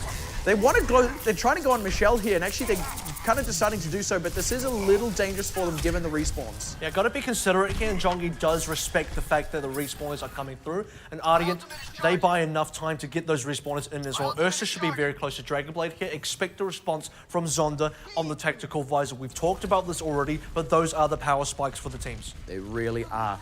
It will be Ursa getting his a little bit sooner though, but Bacon Jack and the Pulse Bomb could be the other swing point for Flash Wolves. And that Pulse Bomb out doesn't catch anyone. Sound Barrier instantly there to keep Ursta safe as he dives, gets both the supports. Neither of those ultimates will be able to come up now, and they were both very close. Zonda able to stay alive. Ursta is going to have to retreat a little bit, but the payload is underway, and I don't know that Flash Wolves can contest it. Yeah, well, the DPSs are alive, but the supports are not. And you really need the supports. They died on 80-something% each. They just need the ultimates. If that happens, we can still defend. They go in for it with Bacon Jack and then Jongi to follow up. Zonda tries to get in, but he's beaten back by Republic, as is Realman. So again, just shy of that support ultimate. And unfortunately now, this turns into a rout in favor of Ardeont. Flash Wolves a little bit sloppy on that last-ditch defense. And you got to consider the target selection from Ersto in that last fight was so good. He got Sinclair, he got Realman, and crucially got them around the 90% mark. If those two guys lived, even if one of them lived, you would have seen a support ultimate. One support ultimate would have been enough for Zonda to start going with the tactical visor, and suddenly that could have been an A defense. They do have the ultimates up now. Unfortunately, not the tactical visor, but they do have that high ground, and that could be all the difference for Flash Wolves. We'll see how Ardeont approached this as well. By the way, Bacon Jack did kill DM in one of those original fights in a solo kill, so if he does that again, maybe that's how Flash Wolves get in. Otherwise, they're going to have to burn an ultimate. It is indeed Ursta who instead gets in, taking out Zonda, but K-Momo is still contesting the cart. I mean, it buys him a bit of time, stops Ardeont getting a quick push, but he'll probably just end up losing his life for it. Is actually able to retreat, but while it was all happening, Jongi died anyway, so Ardeont going to get back underway. And Flash Wolves are being quite lean here because Jongi could have used a Primal Rage. It might have been a waste, but they would have stored up the cart. What happens now is the cart gets free movement. Flash Wolves, they got the ultimates, but they haven't started a fight. This is where Flash Wolves have been able to defend in the past, and they go and commit with the sound barrier as they convert onto Republic. Michelle looks like he's going to hold on to the self-destruct, and I think smartly so. They want to preserve ultimates now because this is a Flash Wolves victory. Absolutely is, and they didn't have to use too much there. Realment with the sound barrier, and Sinclair still saves this Transcendence, so that's very important. You need something to counter out Ursa's Dragon Blade. If you don't have either of the support ultimates, you're going to lose a lot of members. Every time he Dragon Blades, expect a lot of kills. The other way you can take him down is a nice quick fireball kill from Sinclair directly onto Ursa. Speaking of ultimates, both Zonda and Bacon Jack, long way away from this, but that's the solo kill. It's actually Realman who closes it out, but that was mostly Bacon Jack's work. Good dive onto Jeff to catch him out, and that Jongi looks like he's going to be able to get out alive as well. Nice quick hold from Flash Wolves. That was fairly reserved, though. I feel like they could have gone in a little bit further to try and fish for extra kills. Ardeont only get out with 2 members down, so they can reinforce themselves rather quickly. Here they are still charging ultimates, and we're going to have this massive ultimate standoff pretty soon. But meanwhile, Flash Wolves collecting time. And that time is what is going to count when all is said and done. Bacon Jack having to kind of pull back, and a quick pick could determine it as K-Momo catches again. DM. That is that quick pick. Now Ursta has to get a lot of work done, and actually Ardeont are respecting this and are just going to hold back and wait for DM. Yeah, absolutely, and this is good for Flash Wolves because it allows Zonda and Bacon Jack to get their ultimates up. On the other hand, Jeff also gets his ultimate. DM's had enough. He's going on Widowmaker. He doesn't want to play Tracer anymore. 6-9 on Tracer. There you go. We have seen a tiny bit of Widowmaker. I don't even think it's been out of him, actually, but in any case, see how this pays off for them. Already pressure onto Zonda. Needs to be able to retreat, does so safely. Now it's Tac Visor. But I would expect Flash Wolves to change game plan here. Do not play into the Widowmaker. Do not allow the sight lanes from DM. Now you have to get aggressive instead of Ardeont because you're playing against no Tracer, but they still have a Genji. They got the ultimates to do it, and they dive onto DM. Jongi doing the work there. Nice target prioritization. Jeff using the Transcendence is going to save Ursta, and Cart indeed. Ursta opening up with the Dragon Blade on top of Zonda. Trying to get it. Zonda in full retreat, and unfortunately Jongi could not save his life. In fact, Ursta picking up Jongi in as well. Bacon Jack gets the one in the mix, but that's all they got. Singular with this Transcendence could buy time, but he can't actually save teammates. Michelle with the self-destruct to zone off the members of Flash Wolves, and that results in a point cap for Ardeont. What's K-Momo doing there now? You got the big question. And Bacon Jack too! The big question is, where were the support ultimates? Because Realman and Sinclair both had theirs. You needed the Transcendence or the sound barrier to counter out the Dragon Blade that was previously mentioned. Otherwise, you have a situation where Ursa's Dragon Blades and Zonda goes down. That is exactly how that fight played out. And Flash Wolves, they have the options, they just didn't use them. Now DM over onto the Soldier, so still sick of the Tracer, but wants to go toe-to-toe with Zonda specifically instead.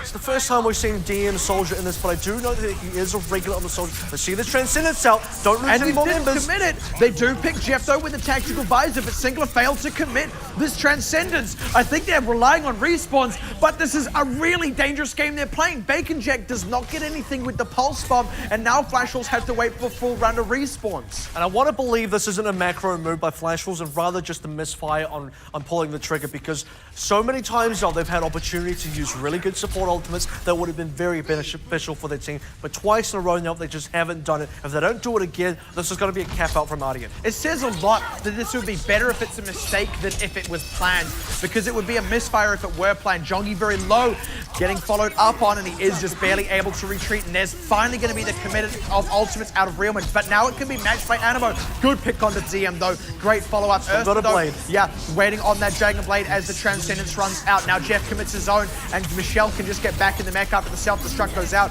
K-Momo is trying to get back in his own. Ursta shut down by Zonda. That is good news. He did not commit the Dragon Blade just yet, but Zonda goes the same way. Unfortunately, the respawn advantage is there for Flash Wolves, but they know Ardeont will fight to the last. They don't care about that respawn advantage, especially with Bacon Jack already out of the picture. Ardeont, they're trying to keep up the pressure, but finally, Flash Wolves beat them back. So this is the interesting thing, because Zonda actually killed Ursa mid-Dragon Blade. Dragon Blade was about to be pulled out and Zonda shut him down. Now Ursa gets to come back with it because he never really used it. DM with the tactical visor as well. You look at Ardeont, yes, they have 30 seconds remaining, but also they have the tools to actually complete this cap.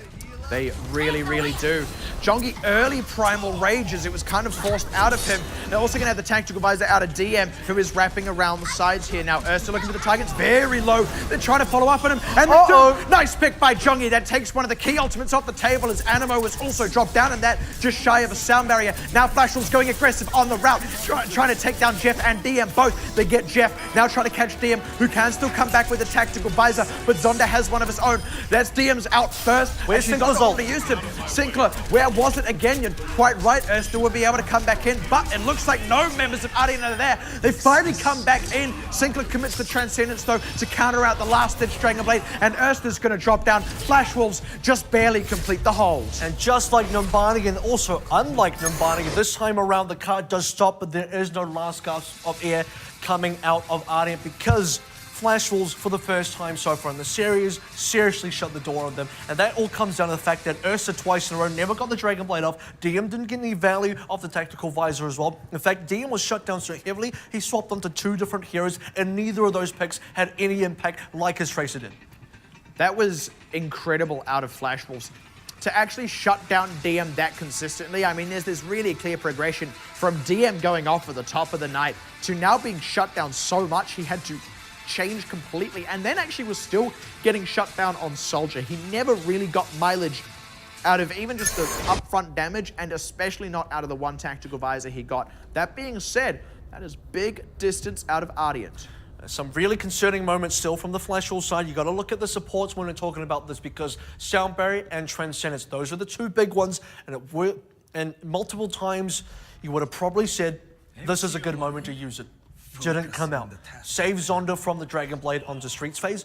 Didn't come out. Didn't come out in the following fight earlier on the sea as well. But finally, when they did start to rotate it, it was effective. And Ursa, he ended up being the one consistently being shut down. Never got a good Dragon Blade. Even when he did use it, Zonda had his number. Now, with that defense completed for Flash Wolves, they stopped the full cap from going through. It's not as easy as had they stopped it anywhere further before that, but based on the performance on Numbani, this is now very achievable. They only need to push it partway through the third point to even up the series and take us to Game 5. But mind you, if you go back to Numbani as well, there's a very real possibility Ardeont just get a first hold here and we don't even get to see at all. There's a very real possibility that Ardeont get a full hold on the B as well. So for Flash Wolves, you got to make it to C to actually finish the map and get the win. That is no small ask in itself. You are quite right. Good pressure onto DM once again. Ouch! Bacon Jack not even on the Tracer. That was just, I mean, one of the rare times we actually see the Hans. Here's the insta swap pick. Yeah, insta swap onto the Tracer, and now Ardeont have to abandon the position. Flash Wolves want to go for the route here. I was actually talking about DM on the insta swap. If he in case he just gets killed and he said no Tracer. Now he has decided to stick with it, but this is good momentum out the gate for Flash Wolves. So Ardeont not quite first holding them, at least not before the courtyard itself. It's a really good good movement so far from Flash Wolves. Getting the kill on the Jeff as well is going to really help things out. Bacon Jack unattended on the backline. Republic already up. Where is Ardeont? They need to get here. DM does get one on K-Momo, but Bacon Jack closing out on Republic is big, and now Animo in full retreat. Bacon Jack couldn't quite close out on it thanks to Michelle saving his teammate's life, but doesn't matter. Ardeont beaten back, and now Flash Wolves can just get this cap nice and quick. Plenty of momentum on their side. And this is a very different Ardeont. In so many situations, we actually see Ardeont go for the final contest. You have to respect respect Flash Wolves so much, though. You can't just go in anymore. Ardeont need to be at a level where they have to consider Flash Wolves can just win this.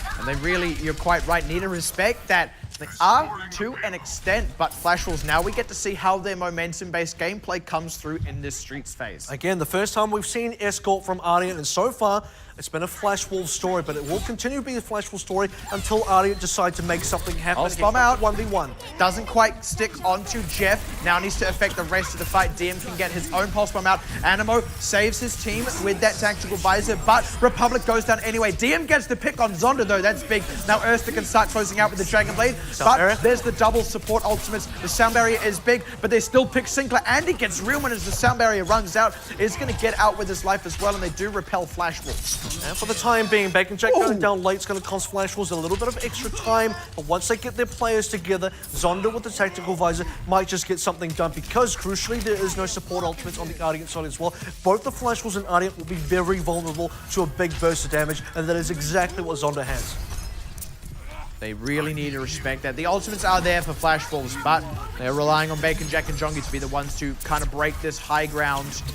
The setup is just a little bit harder this time. DM though pressured out. Needs to be careful.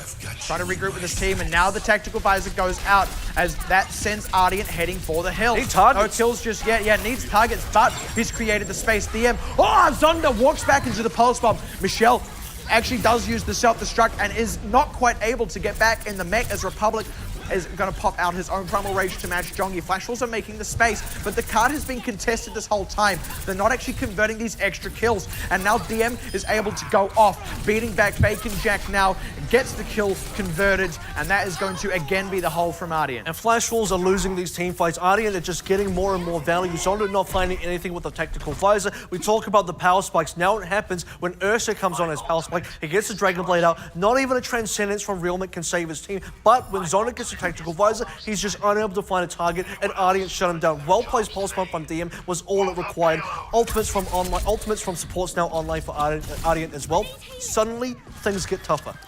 And if DM was a little bit sick of that Tracer on the attack, he is absolutely recovered now, is really starting to go off. Certainly having more impact than Bacon Jack so far, and already going on the aggressive. They pick Realman at the top of it. There's a forced Transcendence from Jeff, but similarly out of Sinclair as the Pulse Bomb again from DM, converts on K-Momo's mech, and Republic closes out the kill now. And again, Flash Wolves repelled, having now lost all the momentum they had after the cap. And this is starting to fall apart, unfortunately, now for Flash Wolves, as they're just running out of time, running out of options as well. They're not going to have an opportunity to, well, I'd actually hope they don't have an opportunity where they start swapping onto Widowmakers and other things because they're not feeling like they're picks anymore. They can still make this work. Wait for the sound barrier coming up from Realman, take some high ground, gives Zonda the space that he needs, and suddenly Flash Wolves can work some magic. They've got the ultimates to do it. They need to open out with a pick out of Bacon Jack or something like that. Ooh.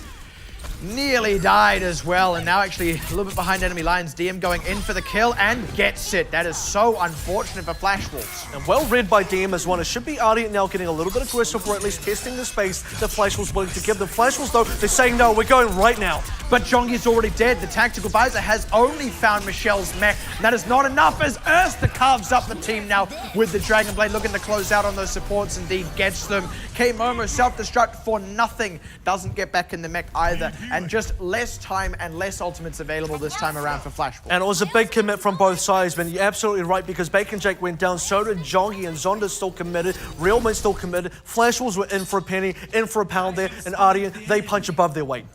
And they still need to get this cap through. We know that they can do it, and it is close. They've still got time, but they have so far struggled to break this hold from Ardeont. Absolutely. 1:15 now left to go. Gotta wait for the next round of ultimates to come back on. Oh! Yeah, you're gonna have to wait a little bit longer now, because that's a double kill from DM. That's just gonna make Flash Wolves burn down that timer, and it's something they just can't afford to do. That is so disastrous as well, that they completely whiffed the retreat, did not respect it. Ardeont would follow up and lose Jongi and Zonda as well. Good defense on C from Flash Wolves, but none of that matters if you cannot get past the Streets phase. Where Flash Wolves have held so many teams is where they may get held now. And they need to get this through to just keep this alive, not even to win this all out, because this only goes to a game 5 if Flash Wolves win it. Ardeont are on the cusp of closing this out and going in one short round robin from new entrant to number 1. And Erster and Jongi roughly around the same ult charge now. Whoever gets it first could make or break the difference here. Jeff going down will be very critical. DM. Be careful about that. There it Baker is. Jack killing DM is big though. That's when it counts, like I said, but Zonder's zone way out of this fight. Good follow-up from Republic, but he is a long way away from the fight now as they're trying to get into this one now. Flash Wolves, Baker Jack needs to get a lot more done. Erster's about to get this Dragon Blade and that could swing it. Zonder's only just going to reach on the team as Michelle gets K-Mom is making the self-destruct and he will not get back in it. DM's back in the fight now as well. Republic low, but he stays alive and they carve up the team. DM, he's getting the kills through. The Pulse Bomb goes wide and Zonder gets shut down in the Dragon Blade. That's the hold from Ardeont. And 3-1, they take down the current reigning champions of OPC and will take an undisputed first place to round off the first round robin. Yeah, well, they don't get a victory without taking some wounds on Flash Wolves. They did punch back, but not hard enough. When it countered on Dorado, they just didn't have what it takes. When it countered on Hanamura, they didn't have what it takes. But Numbani is something that can be proud of. Ardeont, however, need to walk away with this a little bit battered, a little bit bruised. Yeah, they have really had to fight for this one. And we talked about teams exposing the weaknesses. Flash Wolves capitalizing more than anyone else. They do still hold this one out here, Ardeont. They do still secure the win, and they rightfully take the first place spot. But now there is a huge target on their backs, and the entirety of round robin 2 for them is going to be staying afloat as every team goes after them and tries to pick them apart. And Coach Ray said it best right beforehand. This is going to be their toughest match so far. They have prepared for this, but even if they do not win, it'll be the biggest learning experience of the OPC for them yet, and that is exactly what they're going to take away from this match. And I'm expecting from Ardeont only the same as well. This was a big learning experience also for them. The first time they have dropped the map in the OPC, and it may not be the last. I'm not expecting it to be the last. Absolutely not expecting it to be the last. In fact, for Ardeont and Flash Wolves both, it is now only the halfway point as Ardeont pick up the win 3-1. Like you said, first map loss so far this tournament, and indeed the closest series they've had yet. Like I said, second round robin will be the target on their backs. And for Flash Wolves, actually now they are in a position where they have officially lost that title in one sense of the word. They haven't lost the grand finals just yet, but there is a new dog in town, and it is Ardeont. They are hungry to claim the throne altogether. And as also previously mentioned, despite losing this, both teams actually win here in the sense they're so far ahead in standings, 7-0, 6-1. The next team down is 3-3, so they're so far ahead of the rest of the pack in the tournament. It is very likely that they finish not only in the top 4, but in the top spots. And that would actually mean, if I'm not mistaken, they should avoid each other in semis as well, which means there would be the very real chance that they would meet in the finals. That is still a whole round robin away though, and a lot can change in that time. I mean, every single round robin in season 1 had a different team having the hot streak, and that includes the very end where Flash Wolves technically had a second undefeated round robin, but it was Hong Kong Attitude's round robin that time around. And to that end, Hong Kong Attitude are hot on these teams' heels as well. Let's take a look at some replays though before we get too far away from this. And this is essentially the beginning of the end here for Flash Wolves on their own defense. Ardeont are going to be attacking in here first, and every single Dragon Blade absolutely huge. Look at who he kills, Sinclair and Realma. Now look at the ultimates, 86, 83. Had they had a little bit more time, we would have seen the support ultimates. Zonda could attack Blizzard as well, and we would have had a very different fight. Absolutely good target prioritization, and Ursa is so deadly with a Dragon Blade every time. And it did seem to be that across Dorado as a whole, not only was Sinclair and Realman constantly going down, they were also struggling to use their ultimates to save the team, which is very uncharacteristic for them. But Ardeont really seemed to pick out this pattern of kill the supports and the team starts to crumble. From that point on, honestly, Flash Wolves are starting to get scattered. And in the past, we've seen them recover fights from that point, predominantly through Bacon Jack and Jongi getting aggressive on the enemy team's supports, but without that coming in, the team was really falling apart. Ardeont are a team that is going to not let you get those counter trades. You do not want to start off from behind in fights against Ardeont. Absolutely not, and that's the kind of thing, because Ardeont, even when they are behind, all you have to do is look back at Numbani. All you got to do is look back at Hanamura. When they're behind, somehow they're still in. They're never truly behind. And we saw that on Numbani, didn't we, with that last gasp that blew over Flash Wolves, as we keep saying. quite, though. Nearly blew them over. Nearly, yeah. Well, certainly buffeted them with some Gale Force wins. But that's the thing, they're just never out of it. And we also know how much they fight for these. And this is that exact same in this replay here, which was ultimately where they started to get pushed back. And look at the support ultimates one more time. Sinclair going down very early here, had a chance to use Transcendence. Real Minute as well, probably goes down without using the sound barrier. So many times they just have the correct tools, they just don't use it. And that would have been a great time to use it too. Zonda was in the middle of the tactical visor. He needs the support. He needs the ability to stay alive in order to get that damage out. And now both supports respawning. Two ultimates ready in hand. Where were they when they needed it? Exactly. And I mean, even on their own offense, we were seeing similar things. I mean, the double pulse bomb out of DM onto both Sinclair and Realment is one quite extreme example of that, but here's sort of the remainder of that fight now as Sinclair and Realment once again in it. And I believe once again, neither saves Jongi's life here.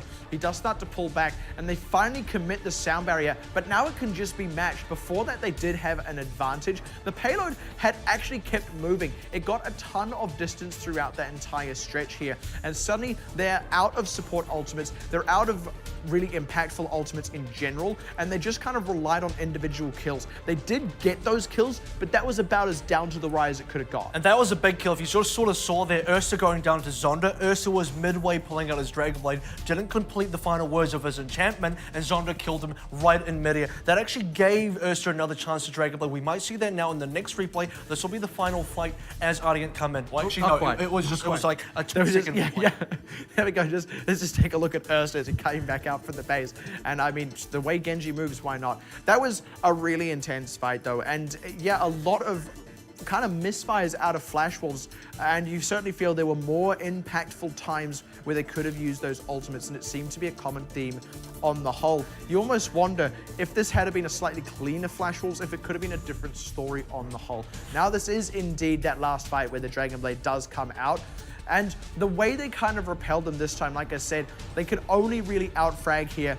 And they actually did. Zonda got a bit more damage done. Look at that. Yeah, Ursa was low, and DM was actually zoned out by Jongi at this point, which meant when he committed his own tactical visor much later, he got very little done, and Republic only had the regular kind of health ball. His own ultimate had run out, and suddenly actually DM held onto his ultimate for too long. It was because he didn't have a good position for it, but honestly, the moment he swapped off the Tracer, we stopped feeling DM's impact on the whole, and it really showed in that final fight there. And Ursa getting shut down twice in a row, I think, really sold it for Flash Wolves. And he finally came with the Dragon Blade at the end. Nothing really happened. DM finally used the tactical visor at the end. Nothing happened. K-Moment just stopped them up. I think he might have gotten one kill in the middle, but really not enough to finish the job because Sinclair also had a Transcendence. And mind you, that Transcendence was used during Ursa's Dragon Blade. So every single tool, every single weapon that Ardeont had, kind of nullified. Exactly, and nullified is the right way to put it. It was just down to getting these individual kills, these individual frags, and it was very skillful out of Flash Wolves to be able to do that. And that's the thing, that's the aptitude of this Flash Wolves squad. We've known that that is always a skill of theirs. Sometimes it seems you're dead even or even ahead of them, and they just kill you. They just get these kills left, right, and center. Bacon Jack being a big proponent of that. And that skill is still evident in this series, even though they lost it on the whole. And you just, like I said, feel that with a little bit more polish in there and a little bit more cleanliness and some things like the positioning and the ult cycling, this is still a team that can absolutely overcome Ardeont, which can't really be said for anyone else in the tournament just yet, or at least no one else has shown the ability. Well, they're definitely the team that have come the closest to taking down Ardeont, and Dorado had some really good moments there. Had they kept second, maybe they threatened to win because they wouldn't have to push it too far. They just have to get it slightly towards the end and not even all the way because they held Ardeont fully onto C. So they are within striking distance. Similar to how they won Nabani, they could have won Dorado in similar fashion. My bigger questions have to go on to Nepal and Hanamura because those were way more Ardeont favored, and those are probably the real talking points and the real points that you have to look at if you're Flash Wolves. And you can argue that Flash Wolves tend to be a bit weaker on control. I think that would be a fair argument. But Hanamura is this other kind of thing altogether. And that's the thing, even with control being quote-unquote the weakest game mode for Flash Wolves, it was still fairly competitive. They had some solid fight wins, and this is against Ardeont, who often get shutouts or very close to. You know, teams often only get like 20% on the point against them, having already got 99% themselves, Ardeont. So it wasn't that one-sided, even though Ardeont picked up the win. Hanamura, though, completely held out on point B and absolutely blowing out the defense on their own attack as Ardeont there. It was just a completely one-sided affair. It wasn't so one-sided that Flash Wolves didn't have impact because they nearly had it in that opening fight. The one fight where they got a third, that could have been, and we sort of mentioned this, had it been another team, would have been a full cap out. Then it would have been a very competitive time for Flash Wolves, and we would have said, look, wow, 5 minutes of remaining for Flash Wolves on their attack, really competitive time bank, but just wasn't the case. Ardeont held out when they needed to, and they got a great attack on their round as well. So all in all, just a very good, clean gameplay out of Ardeont and Hanamura. Flash Wolves, you could tell they had the pieces, but just couldn't fit it into the puzzle and couldn't get the win. Dorado, a very similar story, but at least a much closer affair. Yeah, and on Hanamura specifically, there was that one thing I mentioned in terms of the positioning, and that's that little bit of extra polish. Player of the game going to go to Erster on this Genji, and I think rightfully so. Yeah, absolutely. I think right now you cannot say that anyone is a better Genji than Erster. Not at all. And you probably can't even say anyone's a better Doomfist than Erster, because if you look back in the first 2 weeks of competition, his Doomfist was blowing everyone out the water. Now you look at this week of competition, his Genji blows everyone out the water. You use a sound barrier, he still gets 2 kills in your supports. This guy's incredible. I think the one thing that has remained the same, though, with Erster coming in being unequivocally the best Genji in the tournament, I would say after today, actually on the other side of this, Bacon Jack has retained his title as best Tracer in the tournament. All right, we're now going to get to a post-match interview now with Jeff. Hello, my name is Jeff. I'm supporting Ardeont. 谢谢。好的，我们当然要问一下，因为刚刚经过了这个激烈的战争之后呢，因为其实之前都比较少机会可以访问他们，因为韩国翻译的问题嘛。但 Jeff 是唯一可以稍微讲一点点英文的，那我们就稍微来问一下好了。在关于这个今天遇到闪电狼的部分，因为其实两队都是0败绩的，那他自己对于他们队伍到现在都还没有失败，他有什么样的看法？ Since your team never lost a game, what do you feel about that? I can't believe it because Flash Wolves are so great team. So we were really nervous, but we got a great result. So really great. 哦，他是说他其实到现在还是无法置信，因为他觉得闪电狼是个非常非常厉害的队伍，然后对上他们的时候，他们觉得有点紧张，然后结果今天的结果这么的好，他其实也是蛮开心的。 是的，因为其实呢，大家也会很好奇，那究竟 ART 这样子强的队伍，他们是怎么样评价闪电狼的呢？就是他是怎么样觉得这支队伍的体系和风格是如何？ Since you guys still on the top of the league, what do you think about Flash Wolves as your opponents today? Flash Wolves DPS are so good because Animal killed me. When Animal killed me, then I didn't die or didn't die so little. But today I can't live a long time because Wolves DPS is really nice. 他说闪电狼真的很强哦，他是觉得说他真的是靠着他的队友 carry 起来的。他觉得对上闪电狼的时候，他要特别小心，然后要小心不要死掉，因为之前他可能就觉得没有到那么大的压力，今天他压力真的特别大哦。选南一先生那边有什么问题吗？既然说到队友 carry 的话，那想问一下，就是 Jeff 这边觉得哪位队友也是队上非常重要支撑？对 Jeff 来说这样子，那可以的话可以说一下为什么这样。So who do you think carry you most as your teammate and why? I think our captain Animal was good because nice care and any go front and care tank and DPS and me care all around and nice use ult was nice. So anyways. 哦，所以他是说他们的队长啊，南某是他觉得是最照的哦，因为历史优玩家嘛，他觉得说哇，加血加得很稳，然后呢，他跳来跳去又不会死。对，然后非常厉害。除了他，还有他的坦克啊，然后所有人都可以拉得回来，他觉得没有他不行。看出来阿良是一个6人齐心的队伍是。那这边问一下，就是想问一下 Jeff， 就是跟所有的 OPC 其他队伍对战过之后，你觉得哪几位选手是你觉得非常厉害，而且是非常尊敬的？ So, do you have any players in mind that you think they're really good in the entire league? In our team In the entire league. or every team? I think my teammates are best. Yeah, my teammates 7 or players. our best. Yeah, other teams,